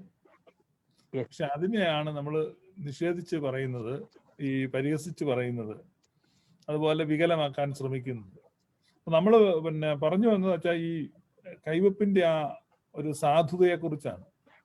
അപ്പൊ ഈ പിന്നെ പെന്തക്കോസ്റ്റൽ ഡോക്ട്രിൻസിൽ പെന്തക്കോസ്തുകാർ കൂടുതലായിട്ടും പറയുന്നത് ഇതിന്റെ ആവശ്യമില്ല, 2-3 പേര് എവിടെയെങ്കിലും യേശുവിന്റെ നാമത്തിൽ കൂടിയാൽ മതി എന്ന് പറഞ്ഞപ്പോ അവരോട് നമുക്ക് എന്താണ് പറയാൻ പറ്റുന്നത്? അവരോട് പറയാനുള്ളത് അത് ബിബ്ലിക്കൽ അല്ലല്ലോ. ആദിമകാലത്ത് തന്നെ കർത്താവ് ശ്ലീഹന്മാരെ വിളിച്ചു വരുത്തി അവരുടെ മേൽ ഊതി പരിശുദ്ധാത്മാവിനെ നൽകി അവരെ കർത്താവിന്റെ പിൻഗാമികളായിട്ട് നിയോഗിച്ചു. അതേ തുടർന്ന് ഈ ശ്ലീഹന്മാർ അവരെ സഭയോടുള്ള ആലോചനയിൽ വിളിച്ചു കൂട്ടിയ ആളുകളുടെ മേൽ അവർ കൈവച്ച് പോയ സ്ഥലങ്ങളിലൊക്കെ അവരെ കശീശന്മാരെ നിയമിച്ച്, എപ്പിസ്കോപ്പന്മാരെ നിയമിക്കേണ്ടിടത്ത് അങ്ങനെ എപ്പിസ്കോപ്പന്മാരെ നിയമിച്ചുകൊണ്ട് അവരെ സഭകൾ ബലപ്പെടുത്തി. ഈ പത്രോസിന്റെ തൊട്ട് ശിഷ്യനായിരിക്കുന്ന ഇഗ്നാത്തിയോസ് ആണ് ഈ 1-ാം നൂറ്റാണ്ടിൽ തന്നെ എഴുതിയത് എപ്പിസ്കോപ്പ ഇല്ലാതെ സഭയില്ലെന്ന്. അപ്പൊ അത് കർത്താവ് അപ്പോസ്തോലിക കാലത്തെ സങ്കല്പം എന്തായിരുന്നു എന്നുള്ളത് ഇഗ്നാത്തിയോസിന്റെ ലേഖനത്തിൽ തന്നെ ഉണ്ട്. ഈ പെന്തക്കോസ്തുകാർ പറയും ഈ കോൺസ്റ്റാന്റൈൻ വന്നിട്ടാണ് എല്ലാം കുഴപ്പമുണ്ടാക്കിയത്. കോൺസ്റ്റന്റൈൻ 4-ാം നൂറ്റാണ്ടിലാണ് വന്നത്. പക്ഷേ ഈ കോൺസ്റ്റന്റൈന് മുമ്പുള്ള 3 നൂറ്റാണ്ടുകളിലെ പിതാക്കന്മാരുണ്ടല്ലോ, അവരെ ആരെ ഇവര് മൈൻഡ് ചെയ്യത്തുമില്ല, കുറിക്കൊള്ളത്തുമില്ല. അപ്പം അത് ആന്റി നിസീൻ ഫാദേഴ്സ് ഉണ്ടല്ലോ, ഈ പോസ്റ്റ് നിസീൻ വേണ്ട. അവർക്ക് അങ്ങനെ അവരെ ഉൾക്കൊണ്ടാൽ അവരുടെ ഇതെല്ലാം പോയി. അതായത് ഈ സഭ 3-ാം നൂറ്റാണ്ടിൽ കോൺസ്റ്റന്റൈന്റെ കാലം വരെ 4-ാം നൂറ്റാണ്ടിൽ ചെല്ലുന്നത് രക്തസാക്ഷികളായി പിതാക്കന്മാരും സഹതയന്മാരും സഭാപിതാക്കന്മാരും ഉണ്ടാകൊണ്ടാണ് ഈ സഭ അവിടം വരെ ചെല്ലുന്നത്. അതെ. അവർ ഇതിനു മുമ്പ് അവരെ അറിയോസിന് മുമ്പുണ്ടായിട്ടുള്ള അനേകം വേദവിരീതത്തെ തള്ളിക്കളഞ്ഞ് ആ വേദവിരീതികളിൽ നിന്ന് ശത്രുത വാങ്ങിക്കൊണ്ടാണ് ഈ സഭയുടെ വിശ്വാസം അവർ കാത്തത്.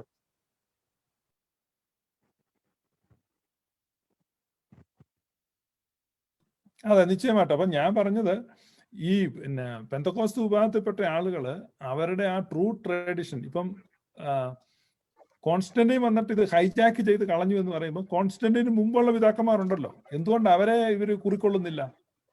അല്ല, ഇതിനെല്ലാം രേഖകളുണ്ടല്ലോ. കോൺസ്റ്റന്റൈൻ വന്നിട്ട് എന്താ ചെയ്തത്? അല്ല, എനിക്ക് അഭിപ്രായമില്ല. കോൺസ്റ്റന്റൈൻ കുഴപ്പമൊന്നുമില്ല. അല്ല, അവരോടാ ഞാൻ മറുപടി പറയുന്നത്. ആ, കോൺസ്റ്റന്റൈൻ വന്നപ്പോ ചെയ്തത് എന്താ? സത്യവിശ്വാസം ഇന്ന് പെന്തിക്കോസുകാരും നമ്മളും എല്ലാവരും വിശ്വസിക്കുന്ന ആ തൃത്വത്തിലെ പുത്രനെ സംബന്ധിക്കുന്നുള്ളതായ ആ കറക്റ്റ് ഫോർമുല ഡോക്യുമെന്റ് ആയിട്ട് ഉണ്ടാക്കിയിട്ടുള്ളത് കോൺസ്റ്റന്റൈൻ ആണോ? പിതാക്കന്മാരല്ലേ? കോൺസ്റ്റന്റൈൻ അതിനുള്ള ഫെസിലിറ്റി ഉണ്ടാക്കി കൊടുത്തു, ഇതേക്കുറിച്ച് ചിന്തിക്കാനും പഠിക്കാനും. അത്രയല്ലേ ചെയ്തിട്ടുള്ളൂ. അല്ല, അത് പ്രത്യേകിച്ച് ഈ നിക്കാ സുന്നോദോസിന്റെ ഇത് പഠിക്കുമ്പം കോൺസ്റ്റന്റൈൻ ഓഡിയൻസിനിടയിൽ ഇരുന്നെന്ന് വ്യക്തമായിട്ട് എഴുതിയിട്ടുണ്ട്. അദ്ദേഹം ഡയസിൽ ഇരുന്നില്ല, ഈ വേദിയിലൊന്നും ഇരുന്നില്ല, ഓഡിയൻസിനിടയിൽ ആ ഫുൾ ടൈം ഇരുന്നതെന്നുള്ള ഞാൻ വായിച്ചിട്ടുണ്ട്. അല്ല, ഇവർക്കില്ലാത്ത ബോധം കോൺസ്റ്റന്റൈൻ ഉണ്ടായിരുന്നു.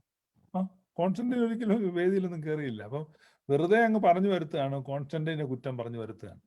അപ്പൊ കോൺസ്റ്റന്റൈനെ കുറ്റം വന്ന കോൺസ്റ്റന്റൈന് മുമ്പ് ഉണ്ടായിരുന്ന പിതാക്കന്മാരുണ്ടല്ലോ, അപ്പൊ അവരെ ആരെ ഇവർ അംഗീകരിക്കുന്നില്ല, അവരുടെ ആരുടെയും പഠനങ്ങൾ ഇവര് സ്വീകരിക്കുന്നില്ല. അല്ല, ഈ നിക്കാ വിശ്വാസ പ്രമാണം ഇവർ അംഗീകരിക്കുന്നുണ്ടോ? ഇപ്പം നിക്കാ വിശ്വാസ പ്രമാണം അംഗീകരിക്കണം എന്നുള്ളൊരു അഭിപ്രായം അവരുടെ ഇടയിൽ രൂപപ്പെട്ടിട്ടുണ്ട്, പലരും പറയുന്നുണ്ട്. പക്ഷെ അംഗീകരിച്ചിട്ടില്ലല്ലോ. ഇല്ല, അംഗീകരിച്ചിട്ടില്ല. അത് തന്നെയല്ല, യേശുക്രിസ്തുവിന്റെ വ്യക്തിത്വത്തെ സംബന്ധിച്ച് അവർക്ക് ധാരണയൊന്നുമില്ല. കാരണം ക്രിസ്റ്റോളജി അവരുടേത് വളരെ വികലമാണ്, അല്ലെങ്കിൽ അപൂർണമാണ്, അല്ലെങ്കിൽ അവ്യക്തമാണ്. അവർക്കറിയത്തില്ല ക്രിസ്റ്റോളജി. കാരണം ക്രിസ്തുവിന്റെ ദൈവത്വത്തെ സംബന്ധിച്ച് ഇപ്പോഴും പെന്തക്കോസ്തുകാർ ഇടറുകയാണ്. എപ്പോൾ ദൈവത്വം വന്നു എന്നുള്ളതിനെ പറ്റി അവർക്ക് യാതൊരു ഊഹവുമില്ല. കാരണം ഈ ദൈവമാതാവ് എന്ന നിലയ്ക്ക് പരിശുദ്ധ മറിയത്തെ അംഗീകരിക്കേണ്ടി വരുമല്ലോ. അപ്പൊ ആ ചോദ്യത്തിന് അവർ ഉത്തരം കൊടുക്കത്തില്ല. ഞാൻ പല പ്രാവശ്യം അവരെയൊക്കെ ലൈവിൽ ക്ഷണിച്ചായിരുന്നു അതിന് ഉത്തരം പറയാൻ വേണ്ടി. അപ്പൊ ക്രിസ്തുവിന്റെ ദൈവത്വം എന്നത് പെന്തക്കോസ്തുകാർ വിശ്വസിക്കുന്നു എന്നുള്ളത് കേവലം ഒരു തെറ്റിദ്ധാരണയാണ്. അവർ ആക്ച്വലി വിശ്വസിക്കുന്നില്ല. അവർക്ക് അതേപറ്റി യാതൊരു ഊഹവുമില്ല. പിന്നെ അവരിങ്ങനെ കുറച്ച് കുറ്റങ്ങൾ ഇങ്ങനെ പറഞ്ഞുകൊണ്ടിരിക്കുമെന്നേ ഉള്ളൂ. അപ്പൊ ഞാൻ ഈ ചോദ്യങ്ങളൊക്കെ ആയിരുന്നു ചോദിക്കാൻ ഉദ്ദേശിച്ച. പ്രധാനമായിട്ടും കൈവപ്പിന്റെ ഒരു പ്രാധാന്യം, കൈവപ്പ് അത്യാവശ്യമാണോ, ഇപ്പൊ തലമുറകളായിട്ട് ഉള്ള കൈവപ്പിന് ആ ലീനിയേജിന്റെ ഇമ്പോർട്ടൻസ്, കൈവപ്പ് അസാധുവാകുമോ, ആ ചോദ്യങ്ങൾക്കൊക്കെ അച്ഛൻ മറുപടി പറഞ്ഞു. ഇനി എന്തെങ്കിലും ഇതിനകത്ത് കൂട്ടിച്ചേർക്കാനുണ്ടോ? ഈ എനിക്ക് തോന്നുന്നു, എനിക്ക് പ്രഥമ സ്മരണയിൽ നിന്നുള്ള ചിന്തക മറുപടി റെസ്പോൺസ് ഞാൻ നടത്തിയെന്ന് എനിക്ക് തോന്നുന്നു.